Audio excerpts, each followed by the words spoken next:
ओम शांति। भगवत गीता श्लोक क्लास में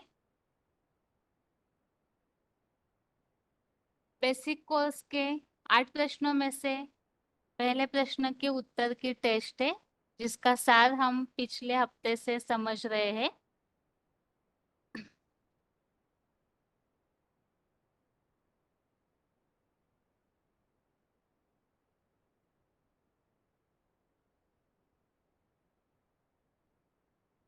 सबसे पहले भगवान सर्वव्यापी नहीं है, इसमें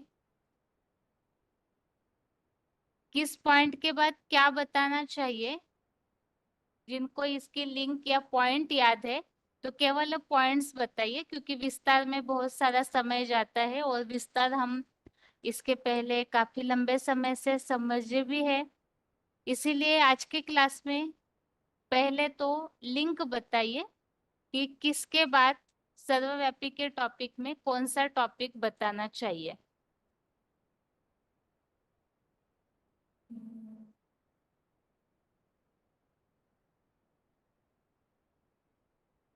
फोन अनम्यूट है।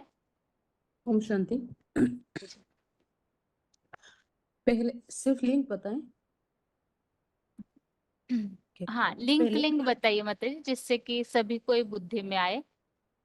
ठीक है। पहले क्या भगवान सर्वव्यापी है? प्रमाण एक कि भगवान दिव्य जन्म लेते हैं, इसके लिए हम श्लोक बता सकते हैं 4 का 6, 4 का 7, 4 का 8। और भगवान दिव्य जन्म लेते हैं, उसके लिए 4 का 9। और भगवान का प्रकृष्ट जन्म, इसलिए 10 का 2। और भगवान मनुष्य तन का आधार लेते हैं, इसके लिए 9 का 11। और प्रवेश करने योग्य हूँ, इसलिए 11 का 54। और प्रमाण नंबर 2 है कि भगवान अवतार क्यों लेते हैं, भगवान को अवतार लेना क्यों जरूरी है। इसके लिए प्रमाण है रामायण में जो कल्प लगी प्रभु अवतारा। और जब जब हुए धर्म के ग्लानि, बड़े असुर अभिमानी, तब तब धरी प्रभु मनुष्य, ये भी प्रमाण है।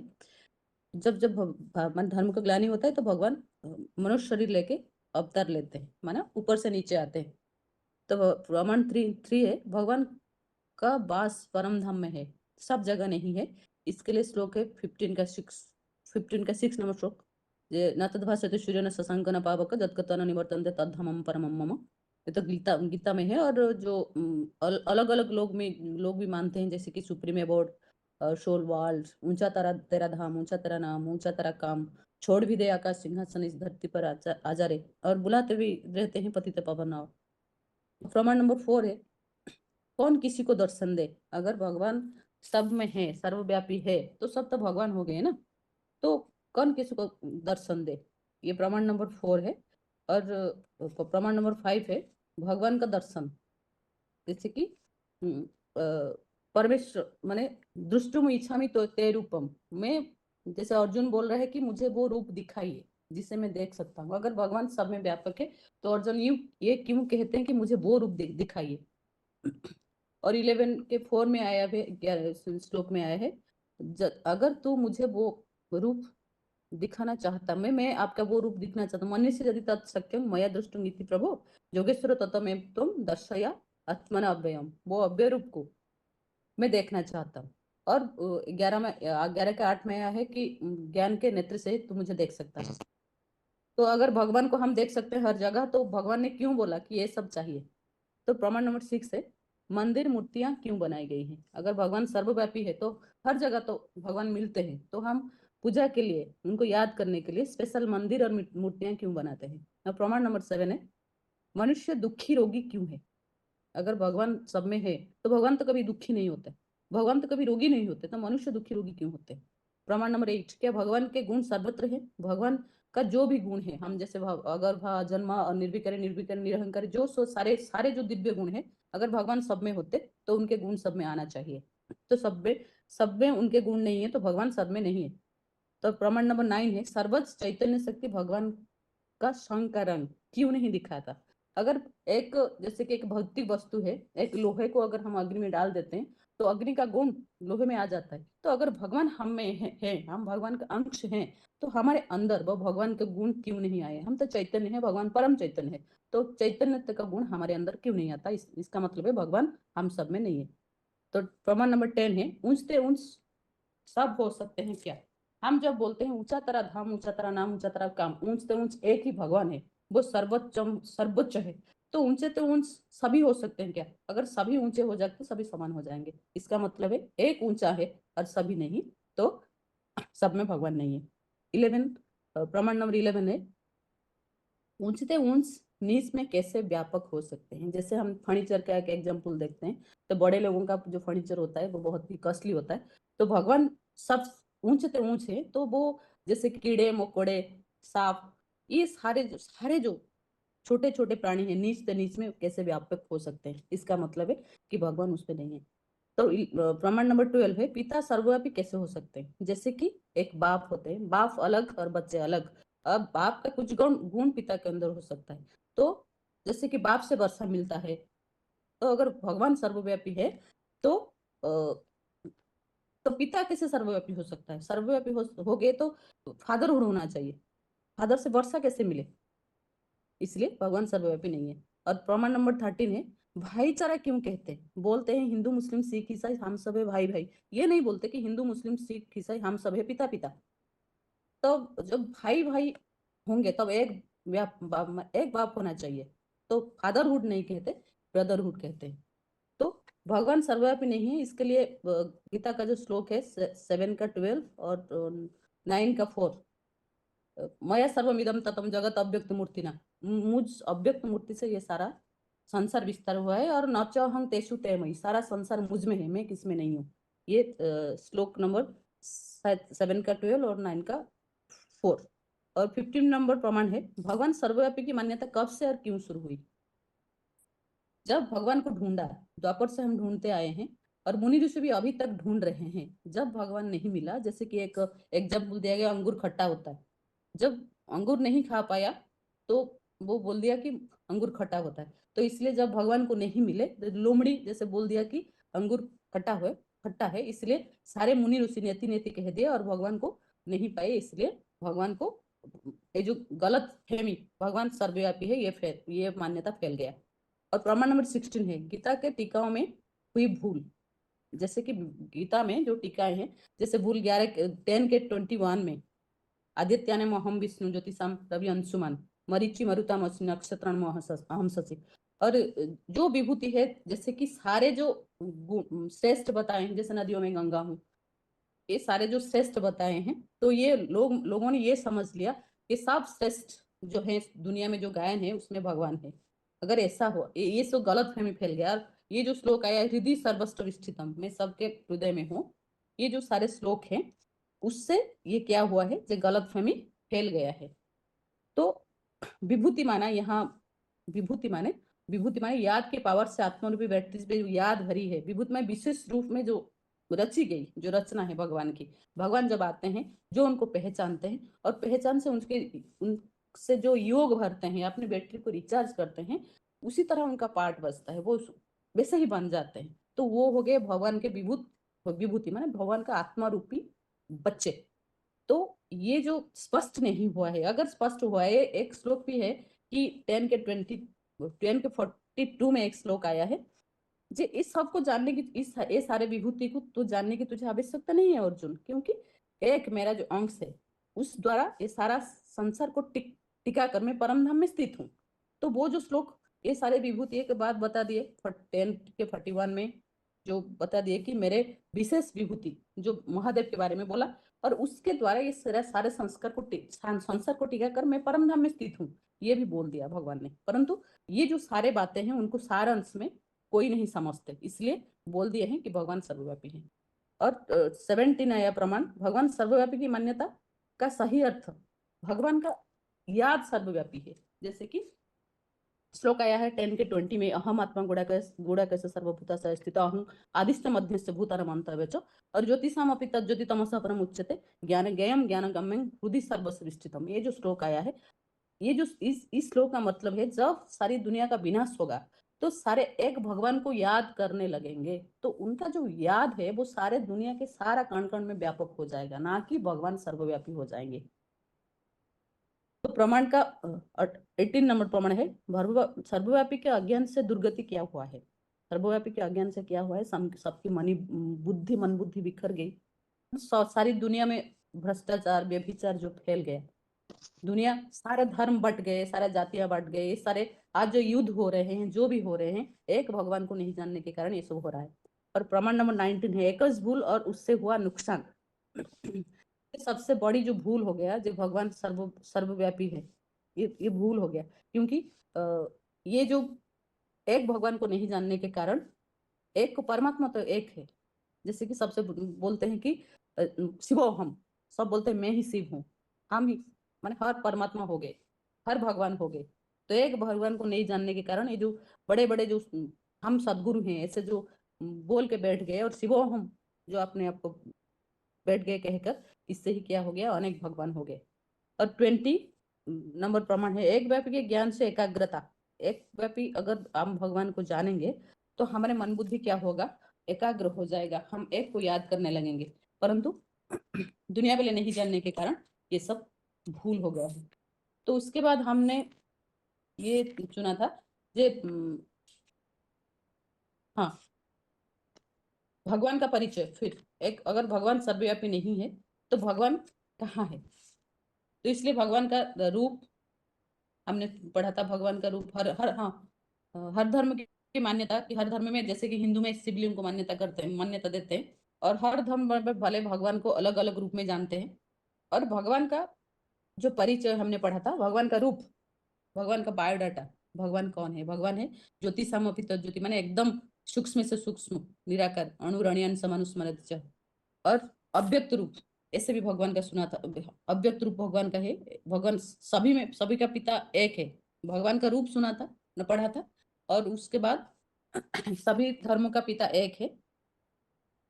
हिंदू धर्म वाले जैसे ज्योतिर्लिंग को मानते हैं, यहूदी जैसे अग्नि का पुंज, बौद्ध धर्म वाले जो गोल बटिया, गुरु नानक एक ओमकार निराकार, इसे भगवान के स्वरूप स्वरूप का मान्यता है। अब और भगवान का नाम है, भगवान का नाम है, हमें शिव पढ़ा था, भगवान नाम जो शिव अर्थात सदा कल्याणकारी, मनुष्य आत्मा के सदा कल्याणकारी, स इव शुभ करने वाला। और भगवान का धाम उसके बाद पढ़ा था, परम धाम, माने भगवान कहाँ के रहने वाले हैं। 15 के 6 नंबर श्लोक में हमें पढ़ा था भगवान का नाम, और भगवान का किस देश में भगवान आते हैं। भारत में आते हैं, क्योंकि भगवान, भारत के लोग पवित्रता को मान्यता देते हैं, इसलिए भगवान भारत को ही आते हैं। और आने का कारण क्या है, जब भगवान कन्या माताओं के सुरक्षा को ध्यान देते हुए, और जब भारत में धर्म का ग्लानि होती है, तो भगवान आते हैं। आने का समय है 4 का 7 नंबर श्लोक, जब जब हुआ, जब धर्म का ग्लानि होता है तो भगवान आते हैं। इसके लिए 18 का 66 नंबर श्लोक हम ले सकते हैं कि सर्वधर्मान परित्यज्य मामेकम शरणम व्रज। जब सारे धर्म यहाँ में मौजूद होते हैं और धर्मों में संघर्ष होता है, तभी भगवान को यहाँ पे आना पड़ता है। और जो भगवान है शिव, पर सर्वधर्म की मान्यता ये हो गया। भगवान आते हैं कहाँ है? भारत में आते हैं। अच्छा, भगवान का कर्तव्य, भगवान आकर क्या कर्तव्य करते हैं, क्या करते हैं ना, भगवान आकर क्या करते हैं, जो भूत भर्तु च तद गयं ग्रसिष्णु प्रभविष्णु च, अर्थात इस सृष्टि का जो स्थापना, पालना और विनाश का काम, ये 3 कर्तव्य करने के लिए भगवान आते हैं। तो स्थापना के लिए ब्रह्मा का आधार लेते हैं, पालना के लिए विष्णु, और विनाश के लिए शंकर। पहले स्थापना, फिर विनाश, फिर पालना।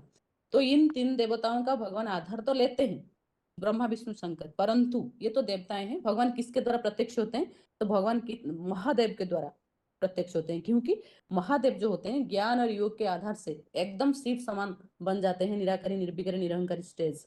तो वो तो एक साधारण मनुष्य होता है, फिर भी वो याद और योग के बल से शिव समान स्थिति को पा लेते हैं, तो वो शिव का स्वरूप बन जाते हैं। तो इसीलिए हमने पढ़ा था कि भगवान के एक व्यापी स्वरूप, पहले पढ़ा था कि देवताएं और भगवान में अंतर। देवताएं अनेक होते हैं, 33 कोटि होते हैं, और भगवान एक होता है, जो God is truth, God is one, ये कहा गया है। अनेक भगवानों ऐसे नहीं कहा है।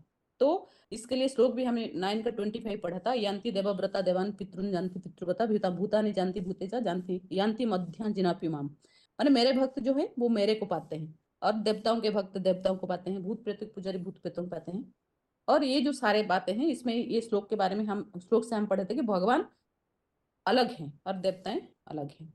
और ये जो 3 देवताएं हैं, उसके द्वारा जो शंकर प्रत्यक्ष होते हैं, शंकर के द्वारा भगवान प्रत्यक्ष होते हैं। तो जो ओम के लिए हम पढ़ा था, ओमकार नाथ, ये सारे अ उ म ब्रह्मा विष्णु शंकर, उनको कंट्रोल करने वाला है ओमकार नाथ, जो कि शिव का जो कंप्लीट रूप है वो है शिवलिंग। इसके लिए शिवलिंग बनने के लिए हमने ये पढ़ा था कि 5 का 9 और 5 का 8 कैसे वो शंकर, शिव और शंकर के अलग कैसे हैं। इसके लिए हम पढ़ा था कि शिव तो निराकार है, शंकर तो साकार है, परंतु शंकर जो शिव समान बन जाता है, तो उसके स्टेज के लिए हम 5 का 9 और 5 का 8 नंबर श्लोक पढ़े थे हमने। और ये भी हमने पढ़ा था कि कैसे वो बिन पगे चले सुने बिनु का नाम, याद में इतना लीन हो जाते हैं कि वो स्वयं को भूल जाते हैं। उनके निराकारी स्टेज जो आता है वो शिव समान बन जाते हैं, और उसके द्वारा परमपिता शिव इस संसार का जो स्थापना पालना विनाश का काम और परिवर्तन का काम करते हैं, कार्य करते हैं। और वही सृष्टि का बीज है। इसके लिए हमने 9 का 18 श्लोक, 10 का 39 श्लोक, 7 का 10 श्लोक पढ़े थे कि वो बीज है, कैसे कि वो पिता है, वो अव्यक्त मूर्ति है, जगत पिता है। और मनुष्य सृष्टि का बीज ही जगत पिता है। सृष्टि वृक्ष की प्रक्रिया भी उनसे ही विस्तारित होती है। और उसके बाद हमने पढ़ा था कि भगवान जो है, जो शिव जो है अजन्मा, अभोक्ता, अकर्ता है। तो ये सारे गुण शंकर के द्वारा कैसे प्रत्यक्ष होते हैं, ये सारे गुण शिव के जो जो गुण है, ये सारे गुण शंकर के द्वारा ही प्रत्यक्ष होते हैं। इतना ही लिखा था दीदी जी। ठीक है माताजी। ओम शांति। ओम शांति।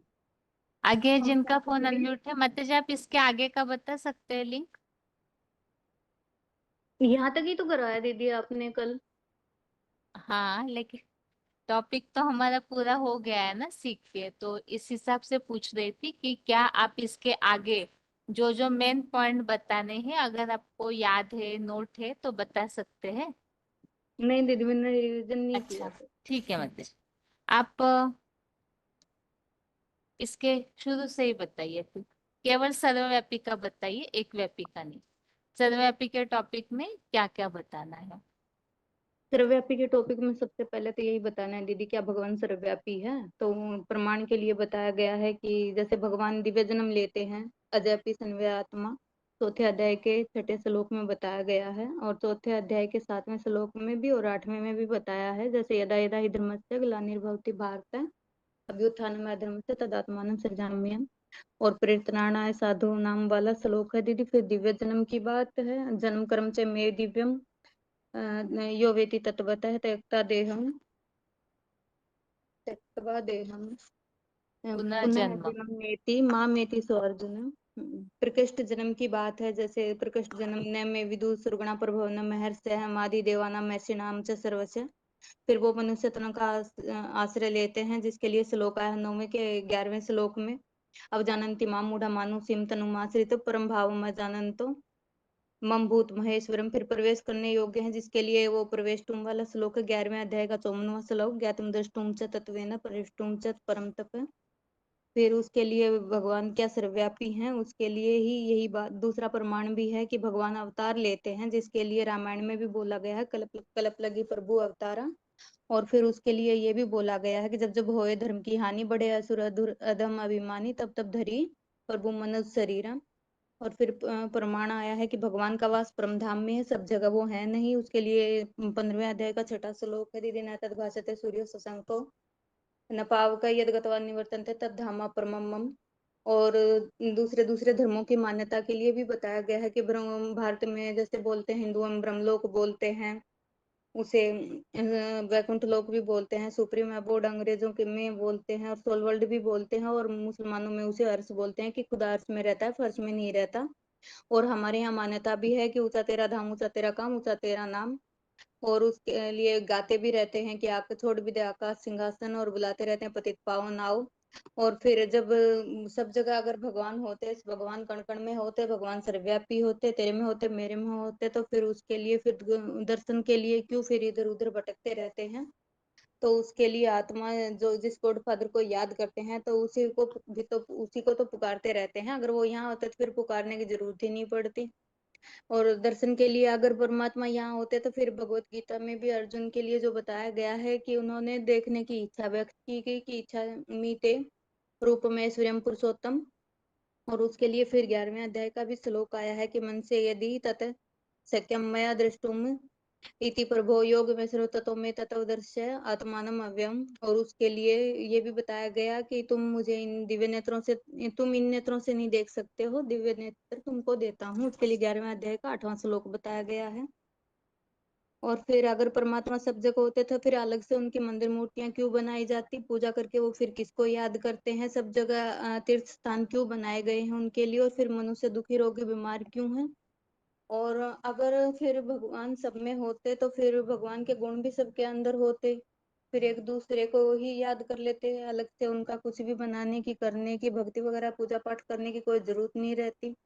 और परमात्मा जो है वो सर्वोच्च चैतन्य शक्ति है, परमात्मा का संकारंग फिर सबको क्यों नहीं दिखाई देता है। अगर हम भगवान के अंश नहीं है, हम भगवान के वैसे वंशज हैं, बाबा ने मुरली में भी बताया कि अंश नहीं है वंशज हैं, तो अगर अंश होते तो फिर उनका कोई न कोई तो गुण हमारे अंदर होना चाहिए ना। फिर उसके लिए बताया गया है कि परमात्मा तो जो है वो ऊंचते ऊंच है, तो फिर सबको ऊंचते ऊंच क्यों नहीं कहा जा सकता, सबको तो ऊंच नहीं कहते, ऊंचते ऊंच फिर है तो फिर वो सब में व्यापक कैसे होता है, जिसके लिए बाबा मुरली में भी उदाहरण देते हैं ना कि जो जैसा होता है, जैसा राजा होता है उसका उतना बड़ा सिंहासन भी होता है। और फिर बताया है कि जो बाप है वो सब में कैसे हो सकते, बाप तो एक ही होता है ना, बच्चे भले अनेक हो जाएं। तो फिर भारत में गायन है भाई भाई, जैसे हिंदू मुस्लिम सिख ईसाई आपस में हम भाई भाई, तो सब फादरहुड तो कोई नहीं कहता है, ब्रदरहुड होता है। और फिर सर्वव्यापी का वर्षा कैसे मिलेगा किसी को, अगर बाप है तो क्या ऐसे कैसे सबको वर्षा देगा, सब बाप है तो फिर सब एक दूसरे को वर्षा दे लेंगे। फिर बताया गया जैसे भगवत गीता में आया हुआ है ना कि भगवान सर्वव्यापी नहीं है, उसके लिए बताया कि ये चैव सातवीं यानी कि न हम तेसु तेमयी वाला श्लोक है 7वें का 12वां और 9वें का 4था श्लोक। फिर उस 15वां पॉइंट है कि चारों तरफ ढूंढा और किसी को कहीं नहीं मिला, तो फिर उन्होंने बोल दिया कि सब में भगवान है। पहले तो ऋषि मुनि गाते रहते थे कि नेति नेति, लेकिन फिर वही बात हो गई कि यहाँ भी नहीं मिला वहां भी नहीं मिला, तो फिर सब में बोल दिया। और लोमड़ी के वाली कहानी भी बताई गई है कि अंगूर खट्टे नहीं मिले तो सब्र कर लिया, ऐसे ही भगवान के बारे में भी लोगों ने सब्र कर लिया, यहाँ नहीं मिला तो फिर सब में भगवान है। और विभूति योग के कारण फिर जो 10वां अध्याय है उसमें जो टीकाएं हुई हैं, टीका में भी उनकी जो टीकाएं करते हुए लोगों ने भूल की है, तो उसमें बताया गया जैसे कई श्लोकों में आया है कि मैं आदित्यों में विष्णु हूँ, ज्योतिषाम रवि अंशुमान मरीचि मरुताम नक्षत्राणाम अहम शशि, ऐसे ऐसे ढेर सारे जो श्लोक बनाए गए हैं, तो उनके कारण भी जो भगवान की जो विशेष रचना भगवत गीता है उसको खंडन करके फिर उसमें विभूति योग की जो टीका है वो भी गलत कर दी गई है। अब विभूति योग में तो जैसे साफ साफ बता दिया गया है 10वें अध्याय के 42वें श्लोक में कि इतनी सबको जानने से क्या आवश्यकता है, केवल एक में ही बुद्धि टिकाकर तुम सब कुछ जान सकते हो। और जो विभूतियां हैं उन्होंने नंबरवार परमात्मा से योग ऊर्जा धारण की है, इसलिए वो इतनी पावरफुल दिखाई गई है। फिर भगवान की सर्वव्यापी की जो मान्यता है वो सही है, अर्थों में सही अर्थों में जो है वो गलत है या सही है, इसका भी हमें निरूपण करना चाहिए। तो उसके लिए भगवान ने बताया कि अहम आत्मा गुड़ाकेश सर्वभूता से स्थित है, अहम आदिश्च मध्यम च भूतानाम अंत एव च। तो ज्योतिषाम अपि तज्ज्योति यानी कि परमात्मा ने अपने रूप को भी बताया गया है। वैसे 8वें अध्याय का जो 8वें अध्याय का 9वां 10वां श्लोक है उसमें भी परमात्मा ने अपने रूप के बारे में बताया है। फिर परमात्मा ने बताया है कि जो सर्वव्यापी मानने से अज्ञान से जो है वो दुर्गति हुई है। तो दुर्गति कैसे हुई गई, यानी कि सबसे पहले तो दुर्गति होती है बुद्धि के भटकने से, और अनेकों में बुद्धि लगाने से बुद्धि बिखर गई है, तो फिर उसको एकाग्र बुद्धि तो कहेंगे नहीं, एकाग्र बुद्धि होती तो फिर बुद्धि जो होता है उसकी दुर्गति नहीं होती। फिर एक भूल की है, एक भूल क्या हुई है कि सबसे बड़ी झूठ क्या बोलते रहते हैं, शिवो हम, यानी कि जितने भी साधु संत सन्यासी हैं वो तो कहते ही, और उनकी देखा देखी जो उनके चेले चपटे हैं वो भी खुद को शिवम कहने लगते हैं कि मैं भी भगवान हूँ, तो अपन को भगवान कहना और यानी कि परमात्मा कहना सबसे बड़ी भूल है। सब लोगों को परमात्मा तो कह नहीं सकते, उनको पापात्मा पुण्यात्मा तो बोलते हैं, लेकिन परमात्मा तो नहीं बोलते ना। ऐसे ही कोई भी सदगुरु के लिए भी, जैसे सदगुरु है सदगति दाता होता है, तो उसको सर्वव्यापी कहना ये भी बड़ी बात हो गई, बहुत बड़ी भूल है ना। तो फिर मूल कारण जो है वो एक व्यापी न परमात्मा को एक व्यापी न मानना, सब जगह बुद्धि भटकाते रहना, सर्वव्यापी मानना, इससे जो है आत्मा और बुद्धि तो है वो कमजोर हो गई है। तो एक व्यापी के ज्ञान से बुद्धि एकाग्र होती है और अनेकों में बुद्धि भटकाने से बुद्धि एकाग्र तो होती नहीं है और बिखरती जाती है और उससे हमारा नुकसान ही होता है। सर्वव्यापी वाला टॉपिक पूरा हुआ दीदी। ठीक है माता जी। हाँ जी। आगे आगे जिनका फोन अनम्यूट हो रहा है, जो एक व्यापी के टॉपिक में जो जो बातें समझानी है, अगर वो लिंक पता है तो बताइए। ओम शांति। हाँ जी। एक व्यापी के ये 20 नंबर पॉइंट्स है। एक व्यापी के ज्ञान से एकाग्रता। एक्चुअली सबसे बड़ा पाप हो गया भगवान को सर्वव्यापी कहना। तो एक व्यापी समझने से मन बुद्धि की एकाग्रता होगा, भगवान से प्रीति जुटेगा और मन मना भव मामेकम याद भी इजी हो जाएगा, याद भी निरंतर टिकेगी और हम पतित से पावन बन जाएंगे। उसके बाद भगवान को कोई नहीं जानता। नेक्स्ट गीता श्लोक है 5 का 29। भोक्तारम यज्ञ तपसाम सर्वलोक महेश्वरम सुहृदम सर्वभूतानां ज्ञात्वा माम शांतिम रिच्छति। और 10 का 2 है न मैं विदुसुरगणा प्रभवं न महर्षय अहम आदि ही देवानां महर्षिणाम च सर्वश। भगवान को कोई नहीं जानता, स्वयं ही स्वयं को जानते हैं, स्वयं ही स्वयं को जानता है। 10 का 16 वक्तृहर्षि अशेषण दिव्या ही आत्मविभूतयः या भी विभूति भी लोकन इमं त्वं व्याप्य तिष्ठसि। भगवान का रूप और अव्यक्त है। ये 8 का 9 कविम पुराणम अनुशासितारम अणुअणियांश अनुस्मरति भुवर मध्य प्राणम अवश्य सम्यक शतम पुरुषः उपेति दिव्यम। और 12 का 3 भी है। ये तो अक्षरम अनिर्देश्यम अव्यक्तम पर्युपासते सर्वत्रगम अचिंत्यम च कूटस्थम अचरम ध्रुवम। उसके बाद है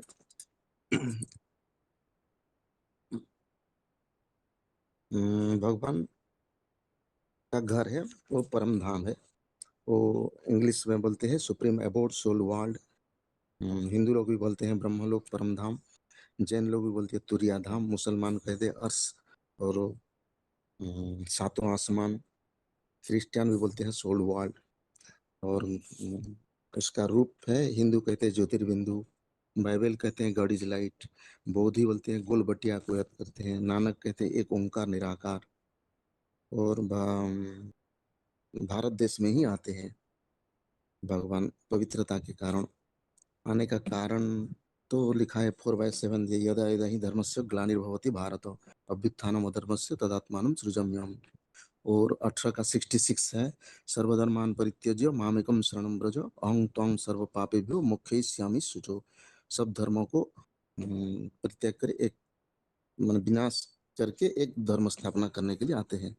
और आने का कार्यकाल है 9 का 7 है सर्वभूतानि कौन्तेय प्रकृति यान्ति मामिकम कल्पक्षय पुनतानि कल्पादौ विसृजामि अहम। संगम युग में ही आते हैं। उनका दिव्य कर्तव्य है 13 का 16 अव्यक्तम च भूतेषु विभक्तम इव च स्थित भूतभर्तृम च तत्ज्ञेयम ग्रसिष्णु प्रभवस्निचो। ब्रह्मा द्वारा स्थापना करते हैं, विष्णु द्वारा पालना और शंकर द्वारा विनाश करते हैं। उसके बाद है देवता और भगवान के अंतर है 9 का 25 यान्ति देवव्रता देवन पितृन यान्ति पितृव्रता भूतानि यान्ति भूतेज्या यान्ति मद्या जिनः अपि माम। माने मेरे भक्त मेरे को उपासना करते हैं, याद करते हैं, देवगण देवता को और भूतगण भूतजनी को याद करते हैं। उसके बाद है परम शक्ति है शिव, जैसे ब्रह्मा देवताय नमः, विष्णु देवताय नमः और शंकर को महादेव कहते हैं और शिव परमात्माय नमः। तो ऊंचते ऊंचे शिव, शिव सबसे बड़ा ऊंचा है। और ओंकार नाथ क्या बोलते हैं, ओम मतलब आ प्लस उ प्लस म, ब्रह्मा द्वारा स्थापना, विष्णु द्वारा पालना और शंकर द्वारा विनाश। वो आकर के इसे सुनाएंगे 9 का 11 अवजानंती माम मूढ़ा मानुषम तनु आश्रिते परम भावो मजानंती ममोभूत महेश्वर। मनुष्य शरीर में ही आते हैं। 11 का 54 वही भक्त्या तु अनन्या शक्य अहम एव विध अर्जुन ज्ञातुम द्रष्टुम च तत्वेन प्रविष्टुम च परतप। मनुष्य शरीर में प्रवेश करके ज्ञान सुनाते हैं। 4 का 9 है जन्म कर्म च मे दिव्यम एवं यो वेत्ति तत्त्वतः त्यक्त देह पुनः जन्म नैति माम एति अर्जुन। इसका दिव्य जन्म लेते हैं। एक व्यापी स्वरूप कौन सा है? VCD 216 में लिखा है शिव शंकर के द्वारा ही संसार में प्रत्यक्ष होते हैं। ज्ञान सूर्य शिव शंकर के द्वारा ही संसार में प्रत्यक्ष होते हैं। उनको आत्मिक स्टेज की पराकाष्ठा के कारण ही शंकर शिव समान बन जाते हैं। और शिव समान बनने का प्रूफ है शिवलिंग के हिसाब से सारा दुनिया में पूजा होते हैं। उसका प्रूफ है 5 का 8 और 5 का 9 गीता श्लोक। जैसे भक्ति मार्ग में कहते हैं बिनु पग चले सुनि बिनु काना कर बिनु कर्म कर विधि नाना आनन रहित सकल रस भोगी बिनु वाणी वक्ता वड़ जोगी। उस स्टेज को वो निराकारी निर्विकारी निरंकारी स्टेज को धारण करते हैं।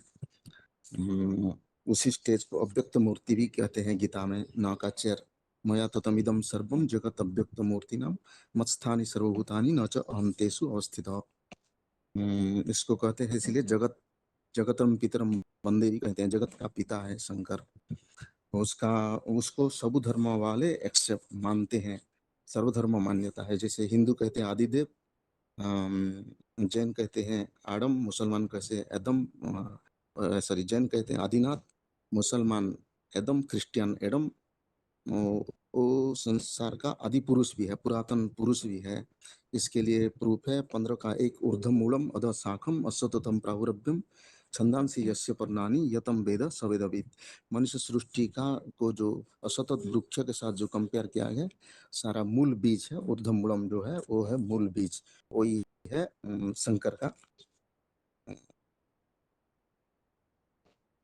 शंकर को कहते हैं मूल बीज।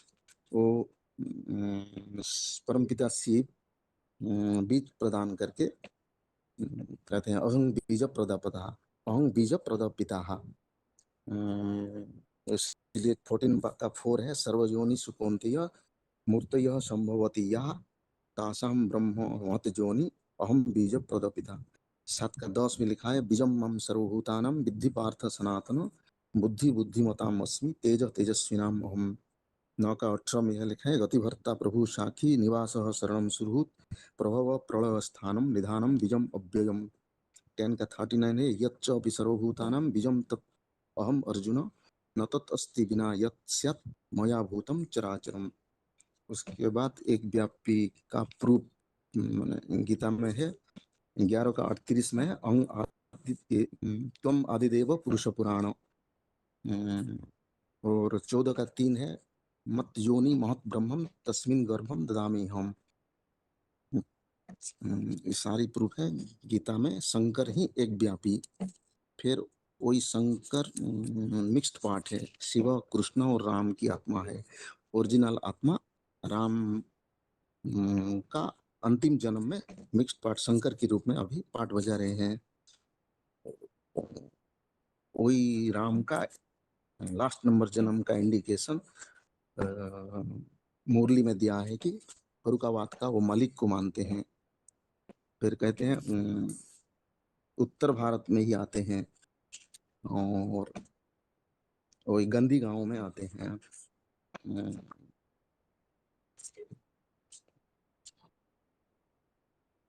फिर इतना ही कंपिल्य तीर्थ, कंपिल्य नगरी में ही आते हैं। सब तीर्थों का भांजा कंपिल। जैसे कंपिला सदृशम तीर्थम नस्ति भुवंडल किंचित ऐसा बोला है। स्कंद पुराण में लिखा है आसित कंपिल्य नगरे सोमयादि कुलोद्भव दीक्षितो यज्ञ दत्ताख्यो यज्ञ विद्याम विशारदः। तो इसी कंपिल नगर में ही अंतिम जन्म में वो मुकर्रर पाठ बजाते हैं।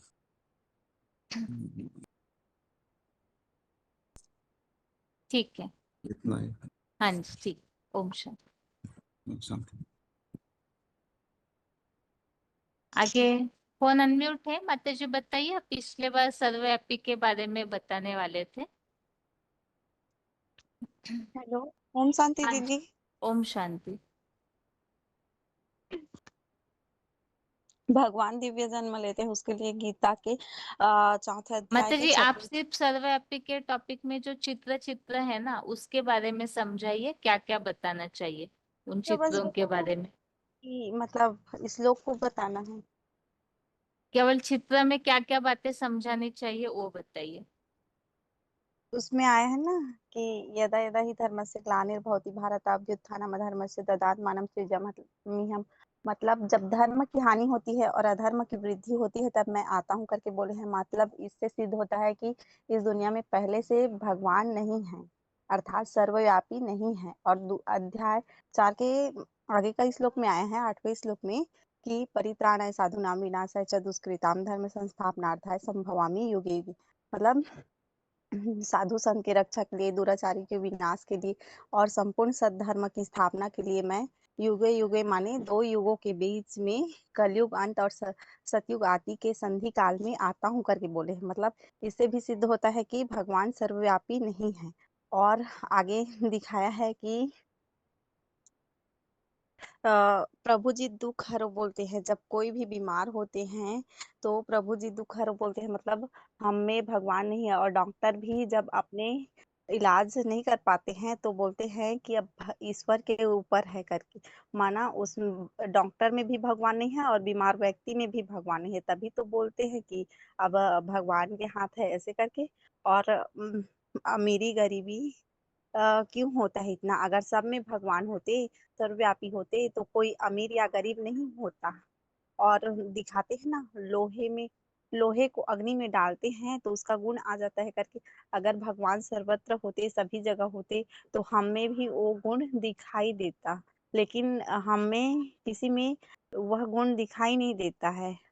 और आज स्त्रियों पर इतना अत्याचार होता है, चीरहरण जैसे पाप होते हैं, तो यह कोई परमात्मा का कर्तव्य नहीं है। भगवान ऐसा कर्तव्य नहीं करते हैं। इससे भी सिद्ध होता है कि भगवान सर्वव्यापी नहीं है।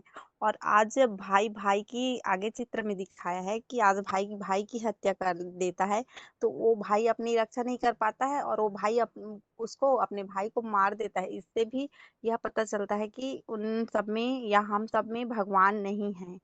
और आगे बताया है कि खरताले बजा करके बोलते हैं भक्ति मार्ग में प्रभु जी दर्शन दो करके।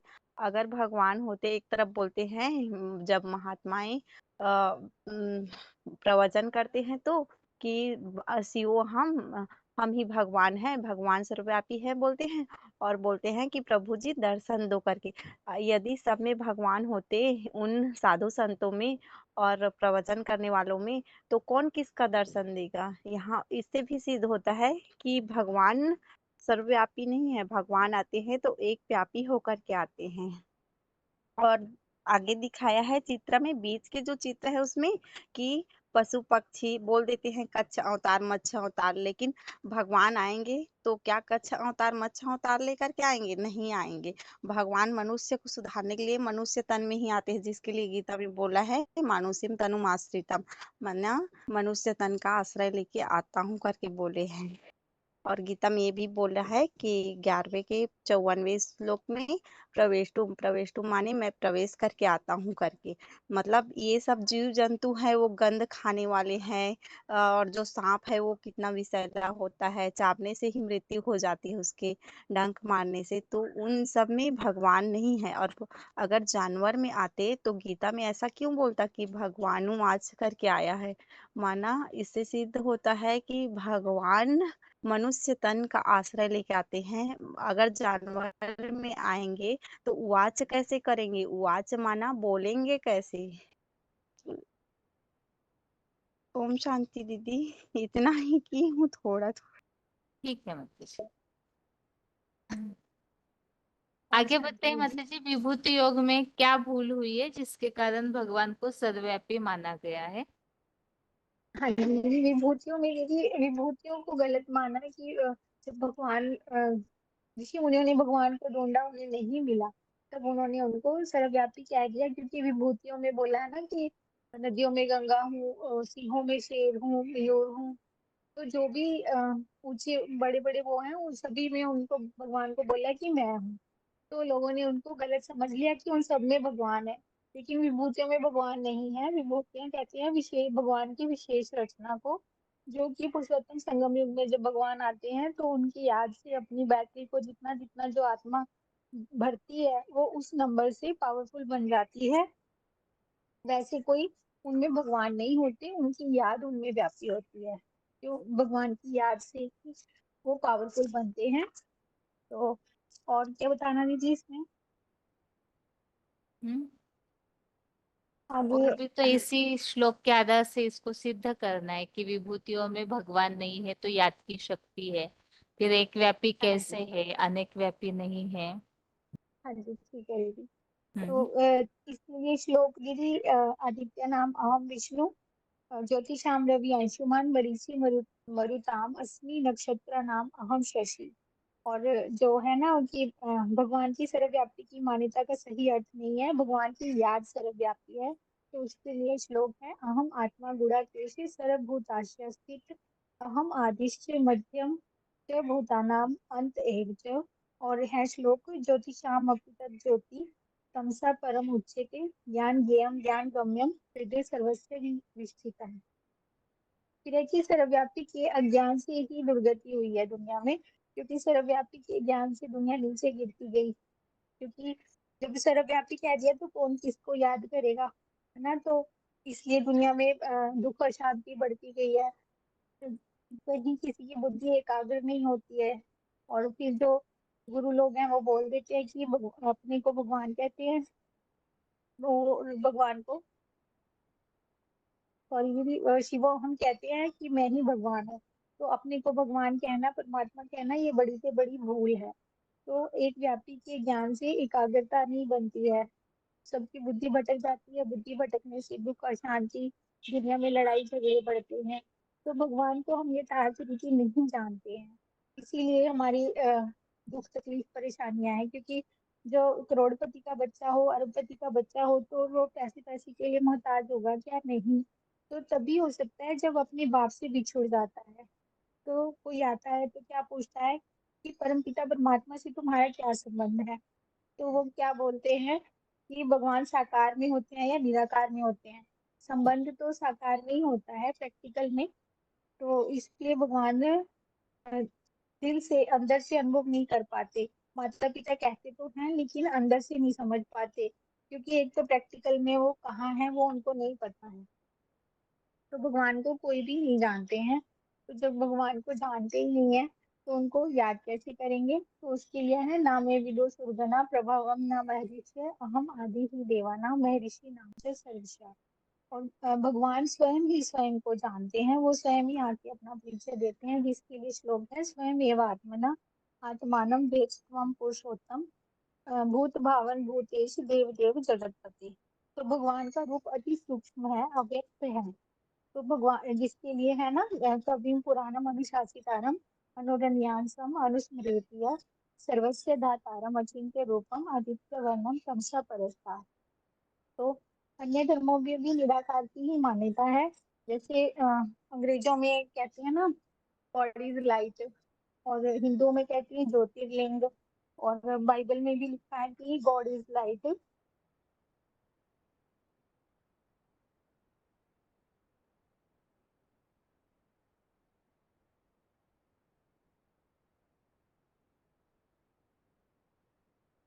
तो ओंकार निराकार, तो वो भी निराकार को ही मानते हैं। तो आत्माओं का बाप तो ज्योति बिंदु है। तो लेकिन जो भगवान का उनका नाम क्या है? शिव। उनका नाम कभी भी नहीं बदलता, वो सदा शिव ही है। शिव का अर्थ है कल्याणकारी। तो कोई लेकिन उनकी तो आत्मा का ही नाम शिव है, और किसी के भी आत्मा का नाम नहीं होता, सबके शरीरों के ऊपर ही नाम पड़ता है। तो भगवान का धाम क्या है? परम धाम।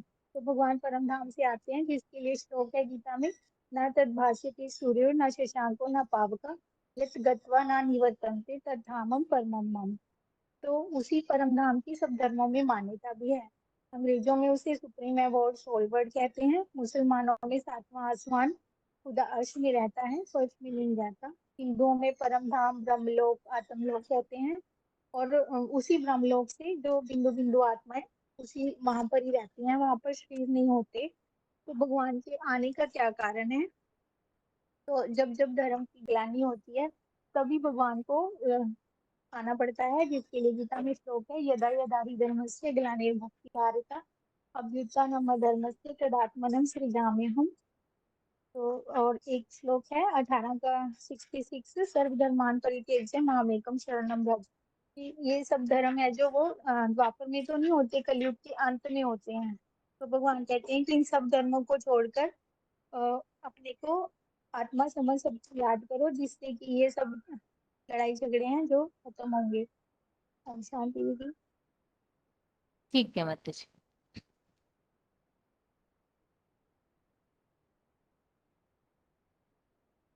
अभी अगला प्रश्न ये है, जो अजन्मा, अभोक्ता और अकर्ता, इस टॉपिक को हमने यहाँ समझा था एक व्यापी स्वरूप में। तो उसमें से कोई भी एक टॉपिक के बारे में बताइए कि क्या बताना चाहिए और इसको क्यों समझा था हमने।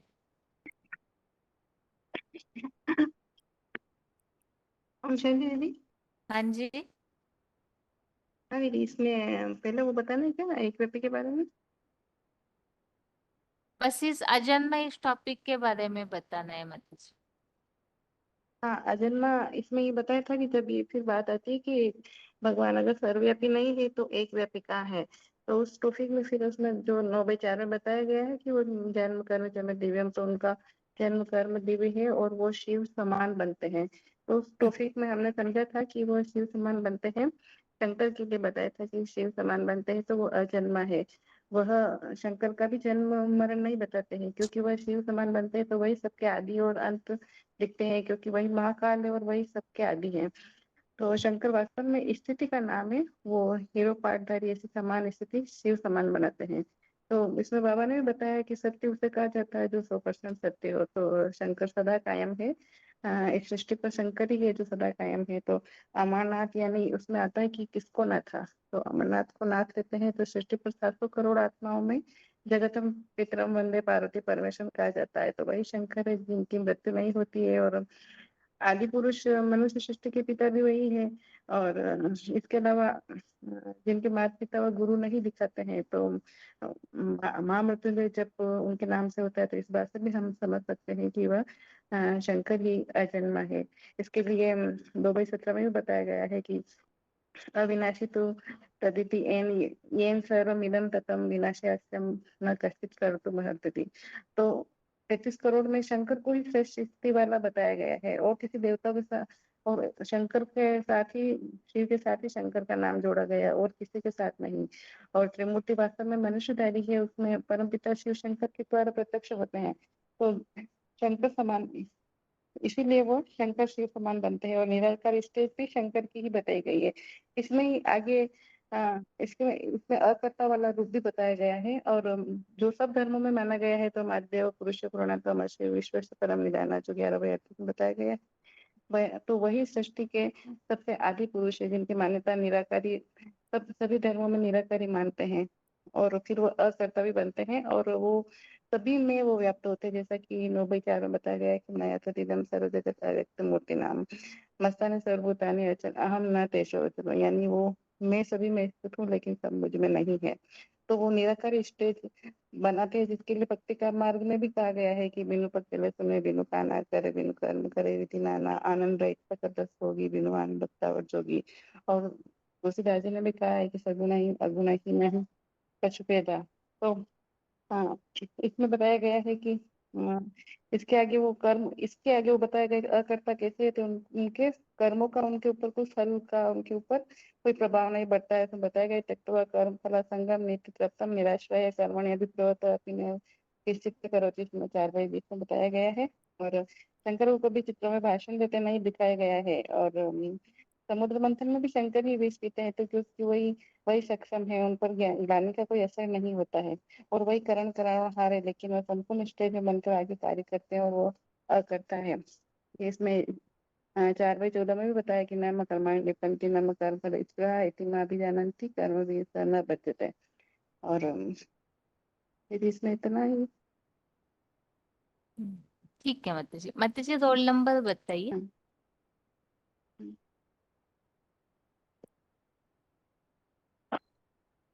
हेलो। माता जी रोल नंबर बताइए अपना।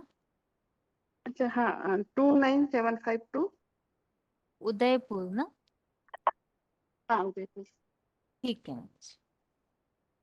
आगे अगला फोन अनम्यूट है। जो अकर्ता का टॉपिक हमने समझा था, उस टॉपिक के बारे में बताइए, क्या समझा था हमने?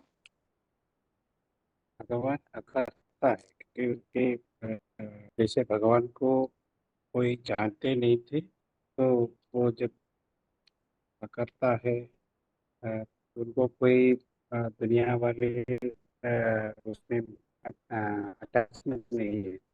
वो सिर्फ परम धाम में रहते हैं, अपने कंट्रोल करते हैं। वो एक ही बार इस दुनिया में आते हैं, लेकिन अ, मनुष्य जो है अभी उनके जो शक्तिहीन होने के कारण मनुष्य सब दुखी अशांति में पड़ जाते हैं। तो बच्चों को देख के उनको दिल दुखी बन जाते हैं, तो वो इस सृष्टि को बदलने के लिए वो इस सृष्टि में आते हैं। तो इसमें गीता में बोला है जो मेरे जन्म कष्ट जन्म है, तो उसमें अ, उसको जो है मूढ़मती लोग समझते नहीं है। मूढ़ा जन्मनि जन्मनि ऐसे भी बोलते हैं। तो अ, उसमें अ, यदा यदा हि धर्मस्य ग्लानिर्भवति भारत अभ्युत्थानम् अधर्मस्य तदात्मानं सृजाम्यहम्।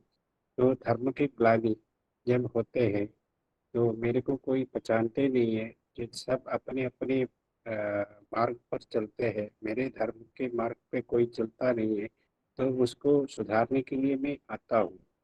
तो क्यों आता हूँ? परित्राणाय साधूनां विनाशाय च दुष्कृतां धर्म संस्थापनार्थाय संभवामि युगे युगे। धर्म का स्थापन, उसको रीएस्टैब्लिशमेंट करने के लिए और साधुओं की संतों की रक्षा करने के लिए, दुष्ट शक्तियों की विनाश के लिए, धर्म का ग्लानि जो करने वाला है उसके विनाश करने के लिए, और जिसका बुद्धि क्षीण हो गई, उनकी बुद्धिमानों का बुद्धि बनाने के लिए, तो मेरे बच्चे जैसे बनाने के लिए मैं यहाँ पर आता हूँ। तो भगवान के दिव्य जन्म होते हैं। तो उसमें भगवत गीता में 4 के 9 के श्लोक में बताया है, जन्म कर्म च मे दिव्यम यो वेति तत्वतः तत्वादेहम पुनर्जन्म नैति मामेति सोऽर्जुन। तो उसमें प्रकृष्ट जन्म के लिए भी बोलता है, न मे विदुसुरगण प्रभवं न महर्षयः अमादिर्हि देवानां महर्षिणां च सर्वशः। तो भगवान कैसे आते हैं? जो उनको इस सृष्टि में आते हैं तो अपने शरीर लेना पड़ता है। तो वो कैसे आते हैं? वो सब मनुष्य तन की आधार के आते हैं, दिव्य जन्म है। तो 9 के 11 में बोला है, अवजानन्ति मां मूढ़ा मानुष्यं तरिमाश्रितं परम भाव भजन्तो मम भूत महेश्वरम। प्रकृष्ट जन्म के लिए प्रवेश करके आते हैं। इसके लिए 11 के 54 में श्लोक में बोलता है, भक्त्या त्वनन्या शक्य महमेव विद्धोऽर्जुन ज्ञातुं द्रष्टुं च तत्त्वेन प्रवेष्टुं च परन्तप। तो उसके बाद मनुष्य शास्त्र के अनुसार करते हैं, कल्प के प्रभु अवतार। तो पहले से इस सृष्टि में नहीं है, वो आते हैं तो आना पड़ता है। तो जब जब वो धर्म के काम के लिए साधन के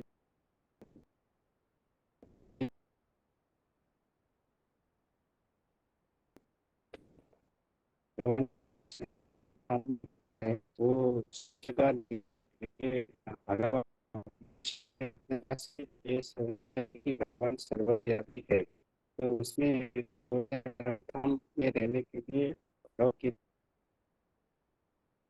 आवाज कट हो रहा है चेष्टा आपका, ठीक से आ नहीं रहा है। बारे। हेलो। हाँ जी बताइए। हाँ, 15 के 6वें श्लोक में बोलते हैं, न तत् भासयति सूर्य शशांक पावक यद्गत्वा निवर्तन्ते तद्धाम परमं मम। तो इसमें परम धाम से निवास करने वाला है। तो इसमें हर धर्मों में उनका मान्यता भी है। उसको ब्रह्मलोक, सुप्रीम अबोर्ड, सोल वर्ल्ड, तुरिया धाम, इन कई नामों से उनका हर धर्म में मान्यता प्राप्त है। इस सृष्टि पर, इसका मतलब वो इस सृष्टि पर है नहीं। तो उसके बाद बोलते हैं ऊंचा तेरा धाम, ऊंचा तेरा नाम, ऊंचा तेरा काम।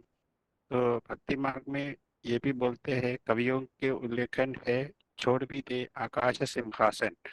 तो पतित पावन, हाँ वो लिबरेटर बुलाते हैं उनको, ब्रह्मांड।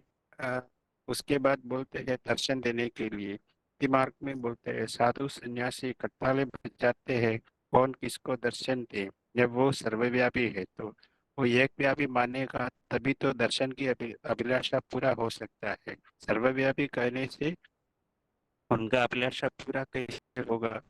तो मानते हैं मैं भी भगवान हूँ, तो भगवान की दर्शन तो मिल उस टाइम हो नहीं सकता। तो भगवान का दर्शन होना है तो अपने आप को ये समझना है मैं आत्मा हूँ, परमात्मा की बच्चे है। तो उसके बाद प्रभु का दर्शन करने की अभिलाषी होते हैं तो हो भी सकता है। भगवान की इच्छा, अगर भगवान सर्वव्यापी तो भगवान की होना चाहिए। वो तो सब में देख नहीं रहा, आज तो सब में एक दूसरे को होते हुए देखते हैं, या कैसे भी वो अपना अपने स्वार्थता के लिए आगे बढ़ते जाते हैं, दूसरों को भी वो मानते नहीं है या उसका कोई वैल्यू नहीं है। तो इस जगह पे भी भगवान नहीं है, भगवान तो सबके, अपने बच्चों के सबके कल्याण करते हैं। तो आ, इसमें तो अर्जुन ने उनके रूप के लिए पूछा, तो आप अपने रूप बताइए कैसा है। तो उसमें भगवत गीता में 11 का 3 में बताया है, दृष्टुमिच्छामि ते रूपम ऐश्वर्यं पुरुषोत्तम एवमेते यथार्थत्वमात्मानं परमेश्वर। तो उसमें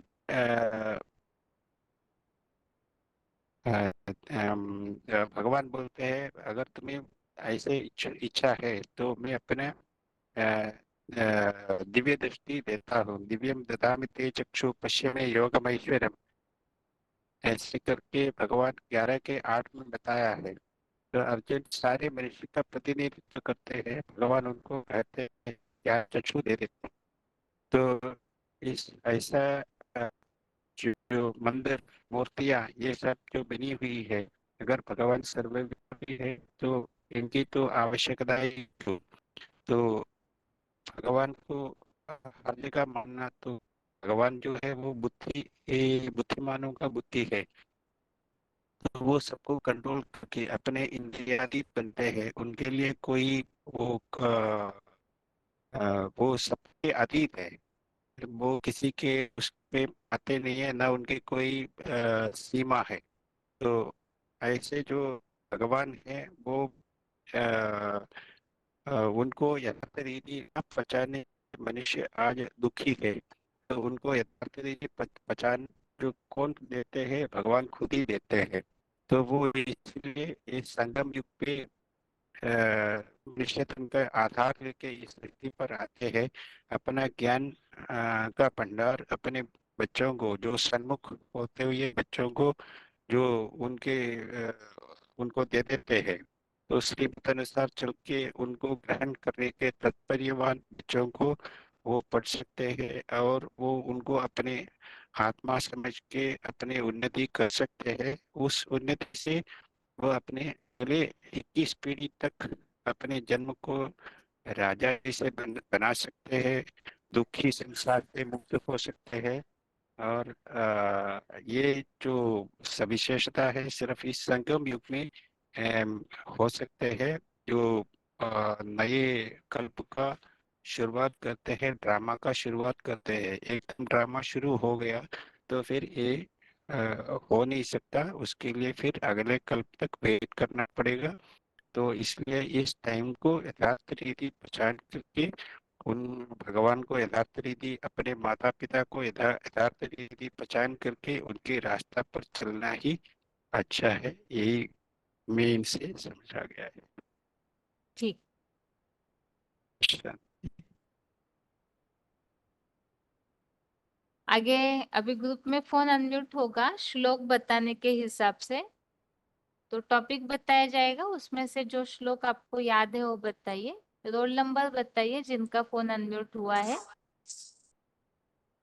14579।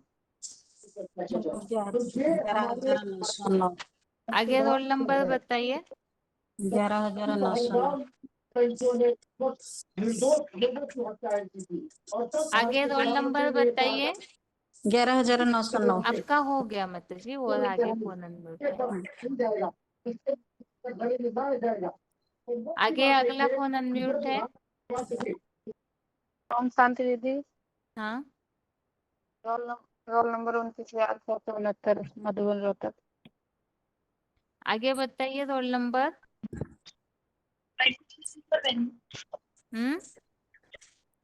5494। सुना दिया बहन जी। हाँ जी, आगे 22,707 माता जी। हाँ ओम शांति दीदी, लिंक बताना था मुझे दीदी। लिंक अगली बार बताइए माता जी। इस श्लोक का अर्थ बताएंगे, श्लोक तो ज्यादा याद नहीं रहता। ठीक है।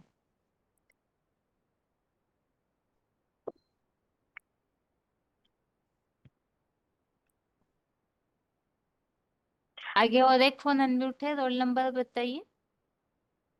9793 बहन जी।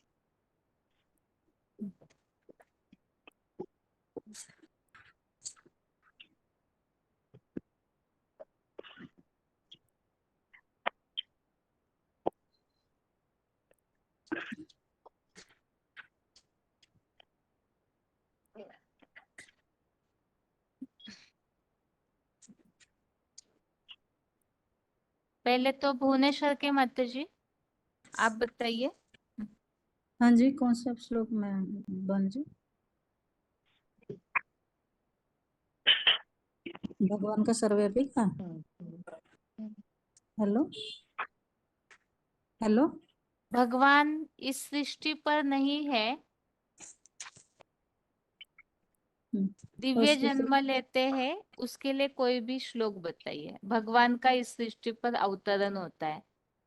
उसका बताया कि जन्म कर्म च दिव्यम एवं वेति तत्वतः तत्व देह पूर्ण देह जन्मनति मामति सो अर्जुन। और श्लोक वैसे एक्यूरेट नहीं हुआ, बीच बीच में कहीं गलत हुआ है। ठीक है। जन्म अब जन्म फा- कर्म च मे दिव्यम एवं यो वेति तत्वतः तत्व देह पूर्ण जन्म नेति मामति सो अर्जुन। ठीक है मतलब आगे 54 और 97 काकीनाडा की दोनों माताएं, आपके लिए प्रश्न है। रामायण में क्या उल्लेख आया है भगवान के अवतरण के लिए? रामायण में क्या उल्लेख है? भगवान इस सृष्टि पर आते हैं, पहले से ही मौजूद नहीं होते हैं, इसके लिए। कल जब आयु धर्म की ग्लानि बड़े असुर अधम अभिमानी तब तक प्रभु मनुष्य शरीरा केन व्यक्ति। ठीक है। ठीक है, आगे सतना और जलगांव माता जी आप दोनों के लिए प्रश्न है। कल्प प्रभु। धर्म और अधर्म, इस टॉपिक को यहाँ सर्वव्यापी के टॉपिक में क्यों समझना जरूरी है?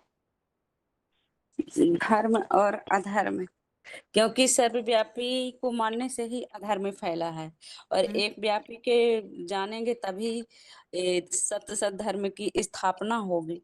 तो इसलिए बन रहा था कि जो सर्वव्यापी धर्म, को मानने से अधर्म फैला है, इसे कैसे सिद्ध कर सकते? क्योंकि अलग अलग नाम रूप में नाम रूप को मानने से बुद्धि बुद्धि जो मन की एकाग्रता थी जो बिखर गई, बुद्धि कमजोर हो गई, तो नीचे ही गिरती चली गई। तो इसलिए उसके पाव अब उसकी बुद्धि एकाग्र कैसे, उसकी सदगति कैसे हो, इसलिए उसको एक व्यापी को जानना होगा। लेकिन एक व्यापी को कैसे जानेंगे? तो जो हाँ, पहले तो ये कि यदि भगवान को जानते, तो जो भगवान को कहा जाता है कि वो प्यार का सागर, सुख का सागर, शांति का सागर है, तो ऐसे ही हमें भी देखने में आता है, जैसे कि कोई करोड़पति बाप का बच्चा है तो उसको तो बच्चे बनने से ही उसका मालिक बन जाता है, तो ये तो देखने में नहीं आता है। तो इसलिए हमें भगवान को जानना चाहिए, लेकिन भगवान को कैसे जानेंगे? गीता में यह है कि भगवान को मुझे न कोई नहीं जाता, वही ना मैं भी दूसरों ना प्रभु नाम हर्ष रहा, वो करके स्वयं अपना परिचय देता है। अब फिर 10 का 15 है, फिर वो कैसे अणुअणुवान से और प्रवेश करता है। प्रवेश करने के बाद फिर वो कब आता है, प्रवेश कर उसे कोई नहीं, वो कब आता है? तो यदा यदा ही धर्म से ग्लानि भवति भारत और तो वो कौन सा समय है? तो जो कल्प अच्छे पुनस्तानि कल्पातो विसृजमहन की बीच के समय में आता है, क्या करने आता है? और फिर वो तो वो जो प्रवेश कर तो 3 मूर्तियों का आधार लेता है, जैसे कहा त्रिमूर्ति शिव, तो 3 उसके कर्तव्य हैं, ब्रह्मा विष्णु सब जो मूल प्रश्न जो है वो मेन चाहिए था। अधर्म फैला है, इसे कैसे सिद्ध करेंगे? अधर्म गीता कैसे में श्री फैला कृष्ण का ये हम नाम डालने से भगवान को पहले हाँ बताइए माता जी आप। सर्वव्यापी के टॉपिक से अधर्म फैला है, उस बात क्योंकि को सिद्ध करना है। मन विषय से हटके बहुत सारी जगह घूमते हैं, लेकिन मेन बात वो नहीं विभूति बताते हैं। कि अपने आप को विभूतियों के शुभ कारण करने है। लगे, चारों ओर ढूंढने लगे। मन की जो शक्ति अधर्म एक क्षीण हो फैला, गई बस इतना और भगवान बताइए, को अधर्म सर्वव्यापी करने फैला से आज है। हम सारे एक दुखी हो मिनट, गए। अधर्म फैला है, इसका प्रूफ क्या है? और सर्वव्यापी से ही अधर्म अधर्म फैला है, इस बात को मेन टॉपिक को स्पष्ट कीजिए। मेन टॉपिक है कि जो चारों ओर भगवान को ढूंढा, नहीं मिला तो अपने आप को शिवोहम कर दिया, जिससे अनेक धर्म बटा है, अनेक हिंसाचार, भ्रष्टाचार। शिवोहम मानने से हाँ, हिंदू मुस्लिम जैसे सिख हम कहते हैं आपस सब में में भाई भगवान है, अगर एक बीड़ी मिनट सिगरेट बताने पीने दीजिए। वाले में भी एक भगवान है। जलगांव के माता जी 1 मिनट रुकिए, भुवनेश्वर के माता जी बता रहे। माता जी आगे बताइए। हाँ, जो आपस में लड़ते हैं ना, अगर उनको पता होता हमारा एक पिता है, तो हमें आपस में भाई भाई है, तो आपस में मतभेद कहाँ से आती? तो इसलिए जब हमें एक पिता को नहीं जानते हैं, तो हम क्या है, हमें अपना आप को अनाथ समझना। क्योंकि एक तरफ जागते हैं मंदिर में, बोलते हैं कि हम माता पिता, तुम माता पिता, हम बालक तेरे।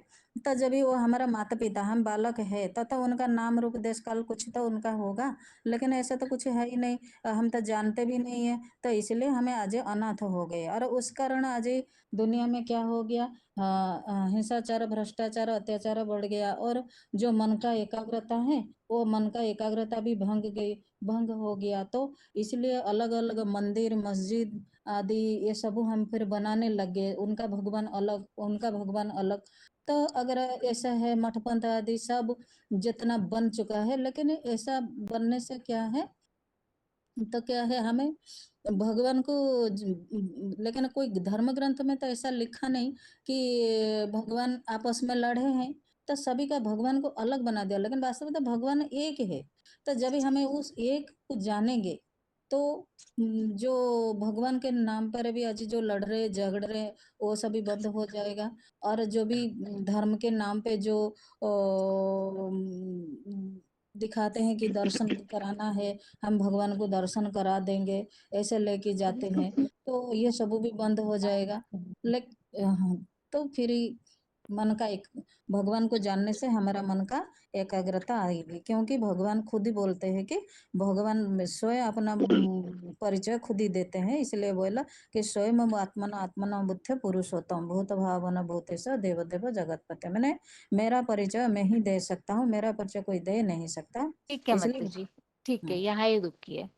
वो टॉपिक तो बहुत लंबा है, वो आगे बढ़ते जाएगा फिर विस्तार इसके। आगे अगला प्रश्न है रोहतक के माता जी 29,669। माता जी लाइन में है क्या रोहतक के माता जी? हाँ हाँ हाँ दीदी हाँ।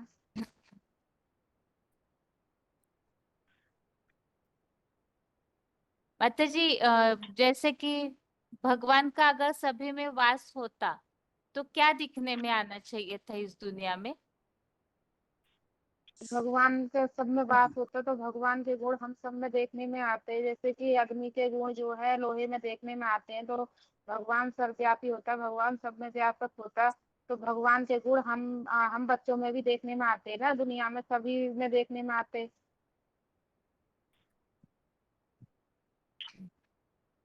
ठीक है माता जी।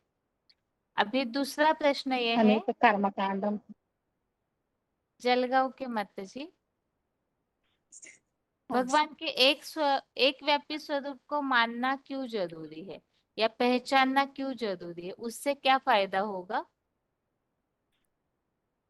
एक व्यापी स्वरूप को भगवान को मानेंगे तभी हमारी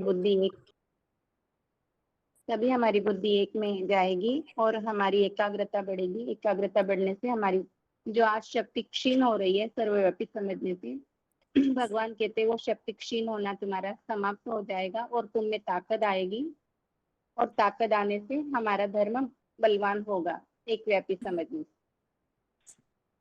ठीक है माता जी। अभी अगला प्रश्न है, सर्वव्यापी का टॉपिक जब हम शुरू करते हैं तो उसमें सबसे पहले हम सर्वव्यापी का अर्थ बताते हैं कि सर्वव्यापी मतलब क्या। तो तक के माता जी बताइए, एक जगह भगवान सर्वव्यापी है, इस बात का अर्थ क्या है? भगवान सर्वव्यापी है, इसका अर्थ तो यदि भगवान तो सर्वव्यापी है ही नहीं, भगवान तो एक व्यापी है। ये सर्वव्यापी तो प्रश्न को समझिए माता जी, प्रश्न को समझिए। भगवान सर्वव्यापी है, इसका इस वाक्य का अर्थ क्या है? लोग क्या समझते हैं इस विषय में? जर्रे में व्यापक है।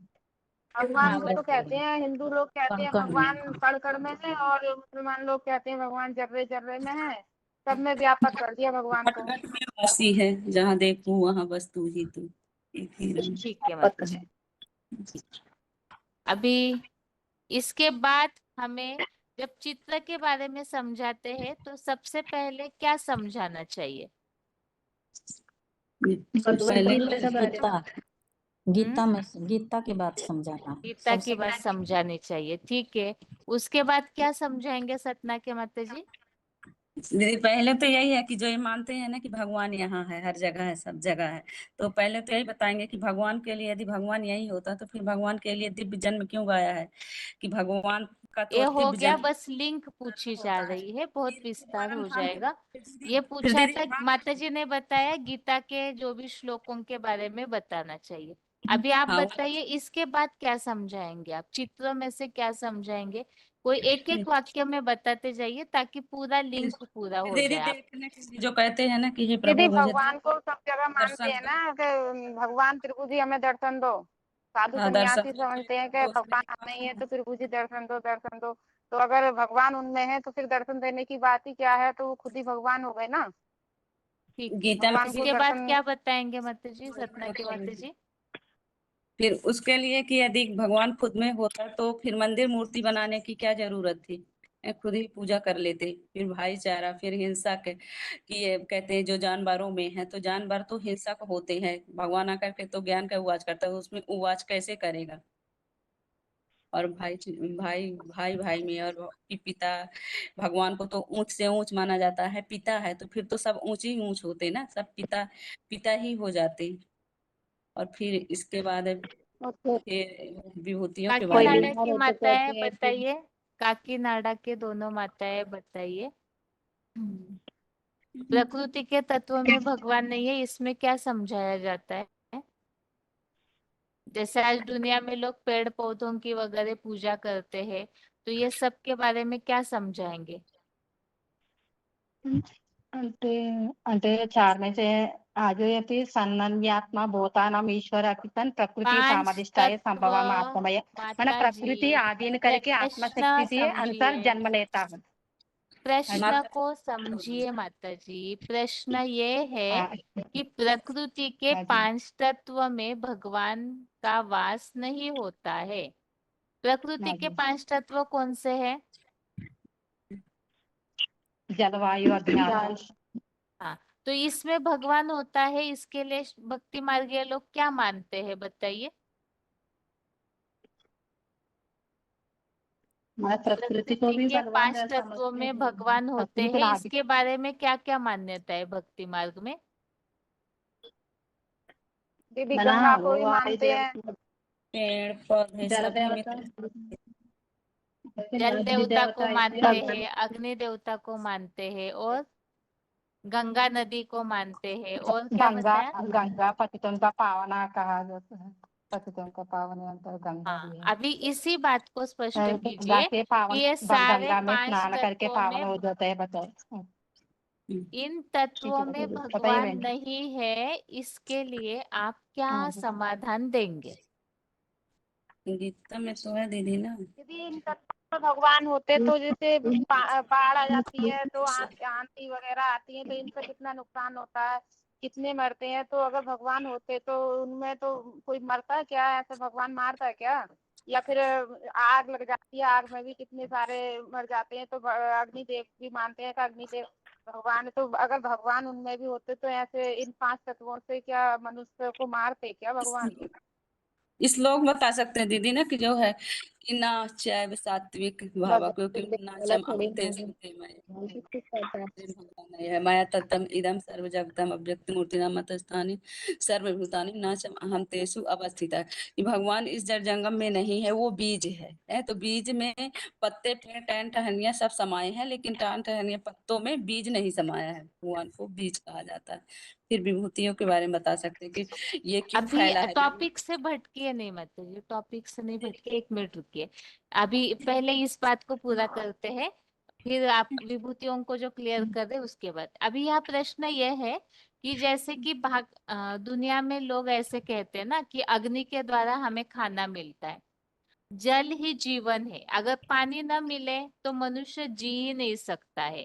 ऐसे धरती पृथ्वी जो तत्व है उससे सभी को भोजन मिल रहा है, सागर है तो सागर से भी सबको खाना मिल रहा है, जो भी बहुत सारे खजाने मिलते हैं सागर से। तो इसमें भगवान, क्योंकि भगवान दाता है ना, तो ये सब चीजें तो देने वाली है, तो इसका समाधान क्या देंगे? कोई अगर आपको ये बताते हैं तो कि इस हाँ हमने गलती की इसलिए अग्नि लगाई, क्योंकि भगवान सजा देते हैं पाप कर्मों की, तो इसीलिए तो ये तत्व जो है हमारी जो पूर्ति कर रहे, दे रहे हैं हमें, तो इसका क्या समाधान देंगे? तो इसके एक तो ये चीज समाधान ना है, ये सब अनादि है। ये वास्तविक ये जो 5 तत्व है ये अनादि है। वो हाँ तो उसका अनादि होने के कारण वो हमको देता है, लेकिन उसमें भगवान नहीं है। बताइए सतना के माता जी। एक तो दीदी ये ना कि ना हाँ तद्भाते सूर्यो न शशांको न पावका यद गत्वा निर्वन्ते तद्धामा, कि भगवान को तो कहा कि जहाँ सूरज चांद का प्रकाश नहीं पहुंचता मैं वहां का रहने वाला हूँ। हाँ ऊंचते और सब धर्मों में उसे माना है हाँ। कि यहाँ तो सूर्य चांद का प्रकाश है। तो इसे उसमें स्पष्ट कर दिया ना। और ये भी कहते हैं ना हम कि ऊंचा तेरा नाम, ऊंचा तेरा धाम, ऊंचा तेरा काम। अब ऐसे भी जब कोई बात होती है तो कहते हैं ना कि ऊपर वाला जाने।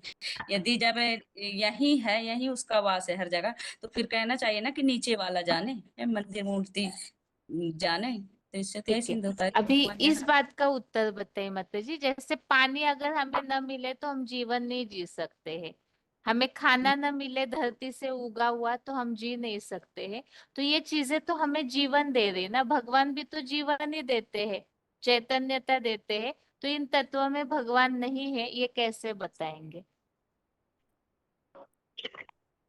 ये वाला ना दीदी, अजो अपि सन्यवात्मा भूतानां ईश्वरो अपि सन प्राकृति स्वदिष्ट संभवामि आत्ममय। जो हाँ वो है कि वो प्रकृति को अधीन करके आत्म शक्ति से जन्म लेता है। तो इसमें तो बताया है कि वो जो कहा कि ज्योतियांश तत्व्यापि, वो ज्योतियों का ज्योति है। तो इस तो 5 तत्वों से तो वो परे है। और ये भी है कि मैं 5 तत्वों से, श्लोक था कि मैं 5 तत्वों से परे और हूँ। कोई बता सकते हैं इसका उत्तर? दीदी जैसे बाबा बाबा कहते हैं ना कि पानी में अगर भगवान है तो पानी से बाढ़ आती है, बाढ़ से बहुत से आदमी माना बहुत नुकसान होता है खेती का इसका वगैरह। उत्तर दिया ना, तो ऐसे अभी नुकसान तो इसका उत्तर दिया हमने कि अ, जैसे पानी बाढ़ लाता है या तो अग्नि जला देती हाँ है, तो इसके लिए लोग ऐसे उत्तर बताते हैं बाहर वाले कि हम गलती कर रहे हैं तो भगवान हमें सजा दे रहे हैं उसकी, क्योंकि भगवान दंड भी तो देते हैं ना। गीता में तो बोला है ना, दंड दंड यथामस्मि, तो भगवान दंड भी देते हैं हमारी गलतियों का। हर तो चीज इसमें में गलत क्या है? तो 5 तत्वों के द्वारा दंड मिल रहा है हमें, लेकिन वो हमें, देखिए, बाढ़ तो कभी कभार आती है, अग्नि तो कभी आग लगाती है, लेकिन बाकी तो साल भर हमें खाना देती है ना। इसका क्या समाधान है? तो हम बताएंगे फिर, अगर भगवान है तो हम कीटनाशक दवाइयाँ क्यों छिड़क रहे हैं इतनी सारी? नहीं तो कीटाणुओं अगर को उनमें मारने आग के लिए ना। यहाँ तो धरती, जल, अग्नि की बात हो रही, जो हमें भोजन दे रहे हैं। जीवन तो मिल रहा है ना उन तत्वों से हमें।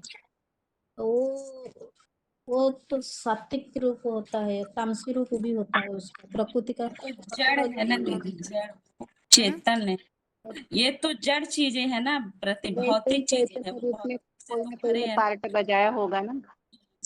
अभी ठीक तक है जो दीदी, ये 5 नहीं माने। तत्वों से हमारा ये शरीर बना हुआ है, इसकी तो बात ना। 5 तत्वों के ऊपर हमारा शरीर भी तो आ जाए, जैसे 5 तत्वों से जल, अग्नि, वायु, इन चीजों से हमारा शरीर भी बना हुआ है। हम्म। तो ये भी हमारा एक जीवन ही हो गया। हाँ, यही तो बोल रहे हैं हम। फिर 5 तत्वों से हमें शरीर मिल गया, जीवन मिल गया, तो इसीलिए मनुष्य में भी भगवान है।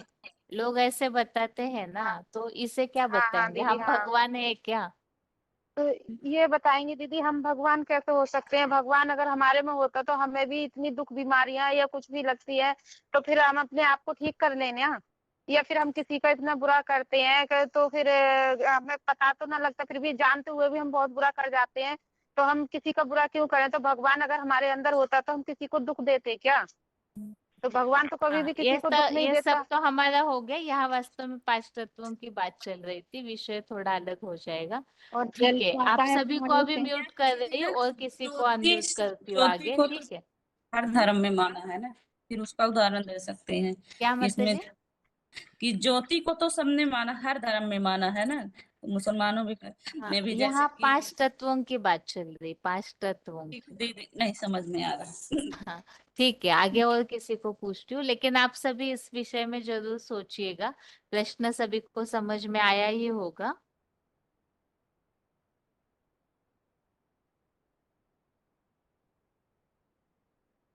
फोन अनम्यूट किया है, बताइए।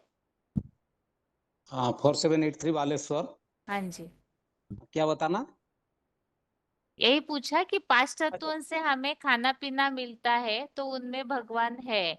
इस बात को बाहर वाले बोलते हैं, तो क्या उनको समाधान बताएंगे? भगवान 5 तत्व में नहीं है, क्योंकि गीता में भी साफ बता दिया, हाँ। त्रिभिगुणे वैर्भावे माने तीन त्रैगुण्य विषय वेदा निस्त्रगुण्य भवार्जुन निर्द्वंद्व नित्य सवस्तु नियोगक्षमे आत्मावा। भगवान खुद कहते हैं, मैं सदा माने सात्विक स्टेज में रहता हूँ। सत्तु रज्जु तमो, ये जो 3 गुणमय सृष्टि है, त्रिगुणमय सृष्टि है, उसके दायरे में वो नहीं आते हैं। त्रिगुणमय सृष्टि में ये प्रकृति आता है, प्रकृति सत्व रजो तमो 3 स्टेज में जब घूमती है, तमो प्रधान स्टेज में तो प्रलय लाएगा, जल प्रलय लाएगा, आग बरसेगा, भूकंप होगा। ये तो प्रकृति का विधान है, नोबडी कैन स्टॉप इट, इसको कोई रोक नहीं सकता। लेकिन भगवान इस 5 तत्व से परे है, उपराम है, इसलिए वो त्रिगुणमय सृष्टि में बंद करके नहीं आता वो। इसलिए हम ये बात हम प्रमाण दे सकते हैं, भगवान इस 3 गुण त्रिगुणमय सृष्टि के अंदर नहीं है, दायरे में नहीं है। इस त्रिगुणमय सृष्टि के अंदर सब जीव जंतु पेड़ पौधे जो भी सजीव पदार्थ है वो आ जाते हैं, भगवान नहीं आते। Hello hello hello. हाँ जी। हाँ, ओम ये जो शांति। उत्तर, 1 मिनट माता जी, 1 मिनट। हाँ, ठीक है, अभी जो उत्तर बताया ना, 3 गुणों से युक्त, ये उत्तर ठीक है। और कुछ आप आगे बताएंगे? मेरे को पूछ रहे? हाँ जी, हाँ। हाँ, तो मतलब माने त्रिभिगुणे मोयर भावे सर्व इदम जगत मोहितम अभिजानन्ति माम अजम लुकमाम अजम अव्ययम। मतलब बहुत ही मनुष्य लोग ये नहीं पहचान पाते हैं कि मैं त्रिगुणमय सृष्टि से परे हूँ, इसीलिए वो मुझे संयुक्त कर लेते हैं उसके अंदर और कहते हैं भगवान ने सारे सृष्टि सर्जना किया है, तो सारे सृष्टि के अंदर भगवान है, तो इसीलिए भगवान की मान्यता सर्वव्यापी के रूप में ले लेते हैं। और तो बहुत सारे श्लोक है जिसमें सर्वव्यापी की मान्यता लेते हैं, 3 सत्र में है, और बाकी श्लोकों में भी कई जगह है, जैसे 10-20 में भी है, अहं आत्मा गुणा के सर्वभूता से स्थित अहम आदिश्च मध्य भूतनाम अंतवस्त। ज्योतिषामपि तज्ज्योति तमसा परमुच्यते ज्ञानम ज्ञेयम ज्ञानम गम्यम हृदि सर्वस्य विष्टितम। तो इस प्रकार का श्लोक के आधार पर गीता के श्लोक जो बताया गया है, तो उसके अंदर वो सही भावार्थ को न समझाने के कारण सर्वव्यापी में मान्यता दे दी गई है। लेकिन भगवान सर्वव्यापी नहीं है, सर्वव्यापी नहीं है तो बहुत सारे श्लोक है, लंबा है। और बताइए। ठीक है, आगे बताइए हैदराबाद के माता जी। ओम शांति बहन जी। तो हाँ। ये सब जड़ है, प्रकृति के ये सब जड़ है, भगवान तो चैतन्य है। तो जैसे अभी तक माताएं बताए हैं, जैसे ये विकराल रूप ही धारण करते हैं, लेकिन भगवान के तो बोलते हैं प्रेम का सागर है, वो सब कुछ देने वाला है, लेने वाला नहीं है। तो लेकिन ये प्रकृति, ये इनके बीज है भगवान। तो बीजम माम सर्वभूतानाम, तो ये बीज है। तो बीज को पकड़ने से सारा प्रकृति अंडर द कंट्रोल हो जाता है। तो ये सब भले देते हैं हमको अन्न पानी दाना, लेकिन ये भी है सब कुछ भगवान देता है। अच्छा, एक बाढ़ आई या वहाँ कोई अकाल आई, ये सब के लिए जब अकाल से दूर होने के लिए फिर दोबारा भगवान को ही पूछते हैं, भगवान ये बरसाइए पानी, ऐसा करके भगवान को ही बुलाते हैं। तो ये एक भगवान है, बाकी सब जो है उनकी सृष्टि है, रचना है। रचयिता एक है, बाकी सब रचना है। प्रकृति ये तो भक्ति मार्ग में भी बोलते हैं, प्रकृति और पुरुष। पुरुष भगवान को बोलते हैं, भगवान की पत्नी बोलते हैं प्रकृति को। तो प्रकृति को भी रचने वाला भगवान ऊपर हो गया, रचयिता ऊपर हो गया प्रकृति से भी। इसलिए भगवान को ही पकड़ना होता है। भगवान को पकड़ने से प्रकृति भी हमारी रक्षा करती है। ये तो बहुत बड़ा एग्जाम्पल देते हैं, विनाश के काल में वो भगवान के बच्चे जो बनते हैं उनकी प्रकृति रक्षा करती है। तो ये प्रकृति जो है अंडर द कंट्रोल ऑफ भगवान है। तो अभी भी बाबा एग्जाम्पल देते हैं, कोई भूकंप आया तो एक बड़ा सा बिल्डिंग गिर गया, तो उनके रबल के नीचे में सब मरे होते हैं, लेकिन एक व्यक्ति जिंदा बचता है। तो सब बोलते हैं इनके ऊपर भगवान की कृपा है, ये इसने जरूर कुछ पुण्य किया है, इसलिए ये बचा है। मतलब भगवान को जो पकड़ते हैं, भगवान के शरण में जो जाते हैं, उनकी रक्षा भगवान करते हैं। ये तो सर्वविदित है, लोक में भी ये मान्यता है। तो प्रकृति को कंट्रोल करना है, ये गीता में भी बताया है कि अपने इंद्रियों को कंट्रोल करना है। प्रकृति अपना निकटतम प्रकृति शरीर है, इसको कंट्रोल करेंगे तो स्वतः ही पुण्यात्मा बनते हैं। तो कहते हैं कोई पुण्यात्मा जाते हैं तो वर्षा होती है, अकाल चला जाता है। तो इतना शक्ति हमको देने वाला भगवान है, ना कि प्रकृति है। प्रकृति तो है ही, वो तो है ही, लेकिन परिवर्तन होता है ना। ये प्रकृति जैसे भाई ने बताया तीनों गुणों में आता है, तो ये तीनों गुणों से ऊपर है भगवान। तो भगवान को ही पकड़ना होता है। एकदम अच्छा उत्तर है माता जी। थैंक यू बहन जी। आगे बताइए, अगला फोन अनम्यूट किया है। बहन जी ओम शांति। इसका जवाब यही होगा, तो परमात्मा, परमपिता परमात्मा वो तो तुरीय तत्व है, वो पांच तत्व से परे है। ये पांच तुरीय तत्व वो निराकार है, निर्विकार है, वो तो वो तो मना कर दिया कि मैं सर्वव्यापी नहीं हूँ। तो ये जो सारे जड़ तत्व हम ले रहे हैं, उनमें वो व्यापी सर्वव्यापी कैसे हो सकते हैं? तो एक ही तत्व में वो एक ही जो परम पुरुष है, सृष्टि के आदि पिता है, उसमें वो एक व्यापी होकर के सारे संसार को अपने अधीन में लेकर के रहता है। तो ये बात हम बता सकते हैं। हाँ जी, ठीक है, आगे बताइए माता जी। दीदी 8937। हाँ। भगवान का नाम शिव है, तो वो कल्याणकारी है, सदैव कल्याणकारी है। जबकि ये जो तत्व है, ये तो समय प्रति समय रूप परिवर्तन करते हैं, माना कभी सात्विक है, कभी राजसी है, कभी तामसी है। तो उस आधार से ये कह सकते हैं कि जो भी तत्व है, माना 5 तत्व है जो रूप परिवर्तन करते हैं, तो रूप परिवर्तन करने वालों में भगवान प्रवेश नहीं कर सकते, क्योंकि वो तो सदैव निराले हैं, माना सदैव सुखदायी हैं, कल्याणकारी हैं उस आधार। ठीक है माता जी, आगे हेलो। बताइए माता जी। हाँ दीदी, ये जो हमारे 5 तत्व हैं, ये तो जड़ है, मतलब इनसे तो जड़ का ही पोषण होता है। ये मतलब जो हमारा ये चीजें हैं, इनसे तो हमें जड़ ही चीजें मिलती हैं। लेकिन जो भगवान है वो हमारी आत्मा की बैटरी को चार्ज करते हैं। लेकिन क्योंकि हम आत्मा ही तो हैं, जो भी हम काम करते हैं हमारी आत्मा करती है इस शरीर के द्वारा। जब आत्मा की बैटरी चार्ज हो जाएगी तो फिर ये चीजें जरूरी तो है, लेकिन उसके बिना तो वो भी काम नहीं आती। क्योंकि जैसे किसी ने शरीर छोड़ दिया तब तो वो भी नहीं काम आएंगी ना। ये जड़ चीजें वो तब तक ही काम आती है जब तक उसमें ये शरीर आत्मा है ना।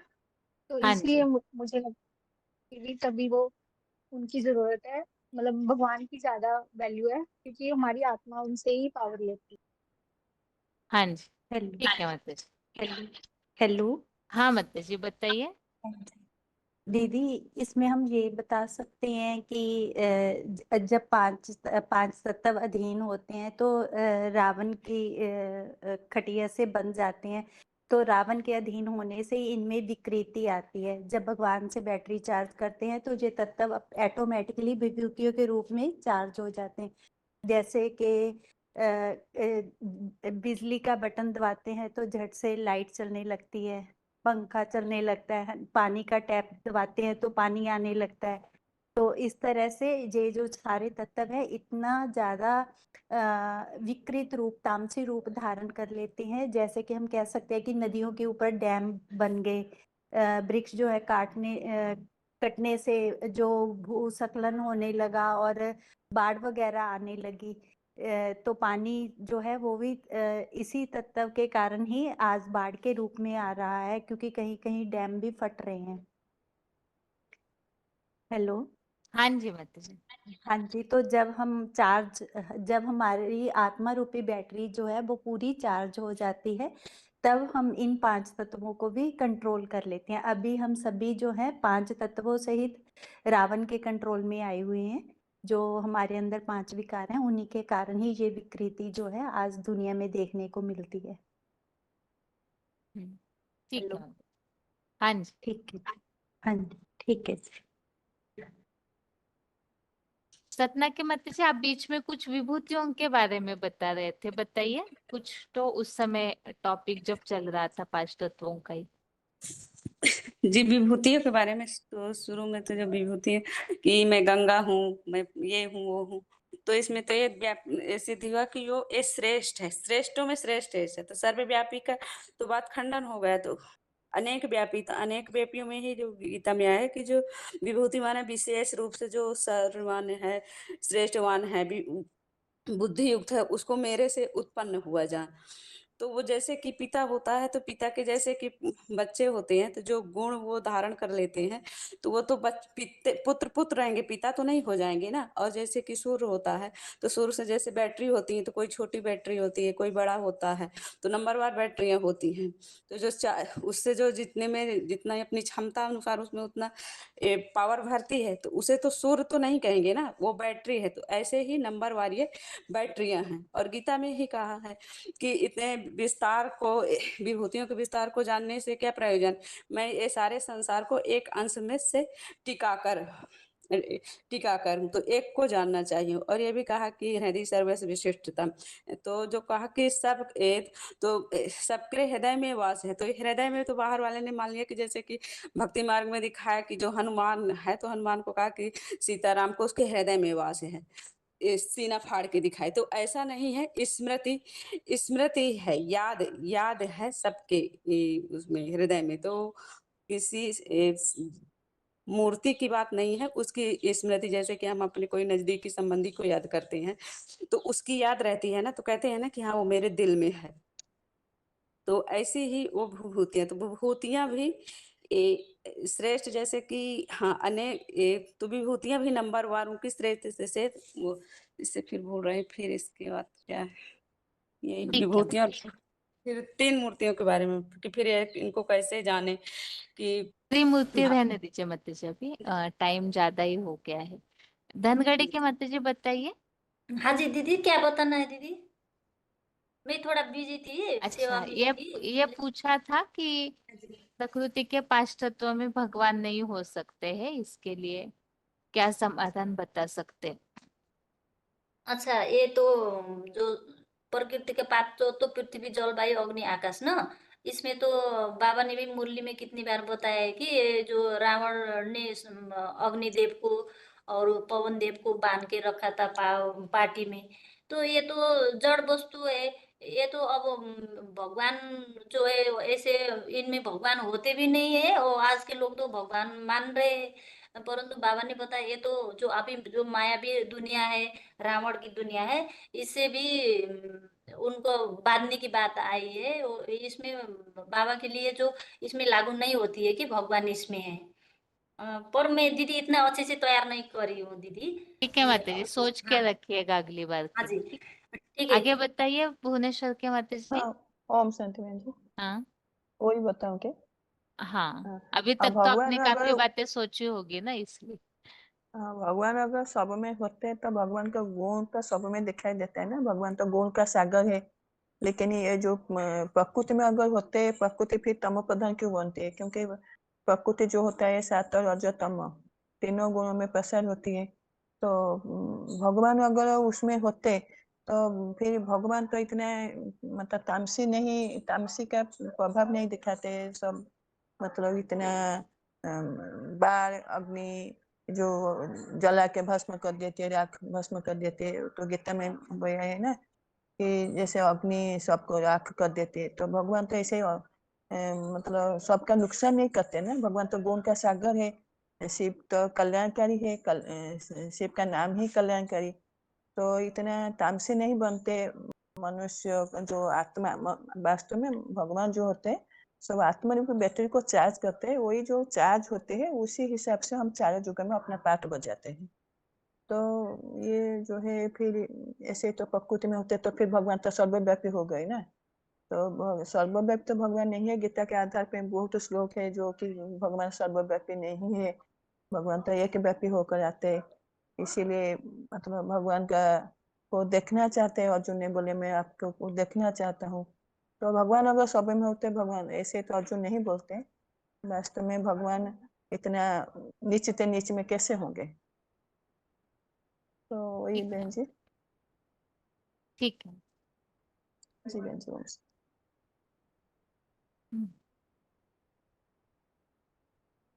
वैसे तो सर्वव्यापी के टॉपिक की रिवीजन काफी सारी हो गई है, लेकिन अगले हफ्ते के लिए थोड़ा सा लिंक बाकी है। तो वो लिंक होने के बाद फिर अगर समय बचता है तो, नहीं तो उसके अगले हफ्ते से नया प्रश्न शुरू होगा। तो आत्मा के टॉपिक के कोर्स जो श्लोक है आत्मा के टॉपिक के, वो तो काफी सारे माता भाइयों ने बताए थे। फिर भी अगर कुछ किसी का छूटा हुआ है तो रेडी कीजिए। उसके अलावा आगे 3 लोक का चित्र और सृष्टि चक्र, जो शॉर्ट में हम 3 लोक के चित्र में ही 2-3 चित्र बताते थे। सृष्टि चक्र का भी 3 लोक का भी, और आत्मा 84 लाख योनियों में नहीं आती है। तो 3 कोर्स इकट्ठा ज्वाइन लिए थे उस समय। तो इसमें से सिर्फ 3 लोग के चित्र में क्या क्या श्लोक बताने चाहिए उसे रेडी करके रखिए। जिन्होंने आत्मा के टॉपिक के श्लोक बताए हैं तो वो फिर अगला 3 लोग के चित्र के श्लोकों को रेडी करके रखिए। किस किस टॉपिक में क्या क्या श्लोक हमें बताने चाहिए, टॉपिक और श्लोक। अभी 2 हफ्ते का समय है, तब तक रेडी करके रखिए, नोट करके रखिए, इकट्ठा करके रखिए, ताकि अगर याद न भी कर पाए तो देख के बता सके। अभी आज के लिए गीता क्लास यहाँ ही पूरा करते हैं। ओम शांति।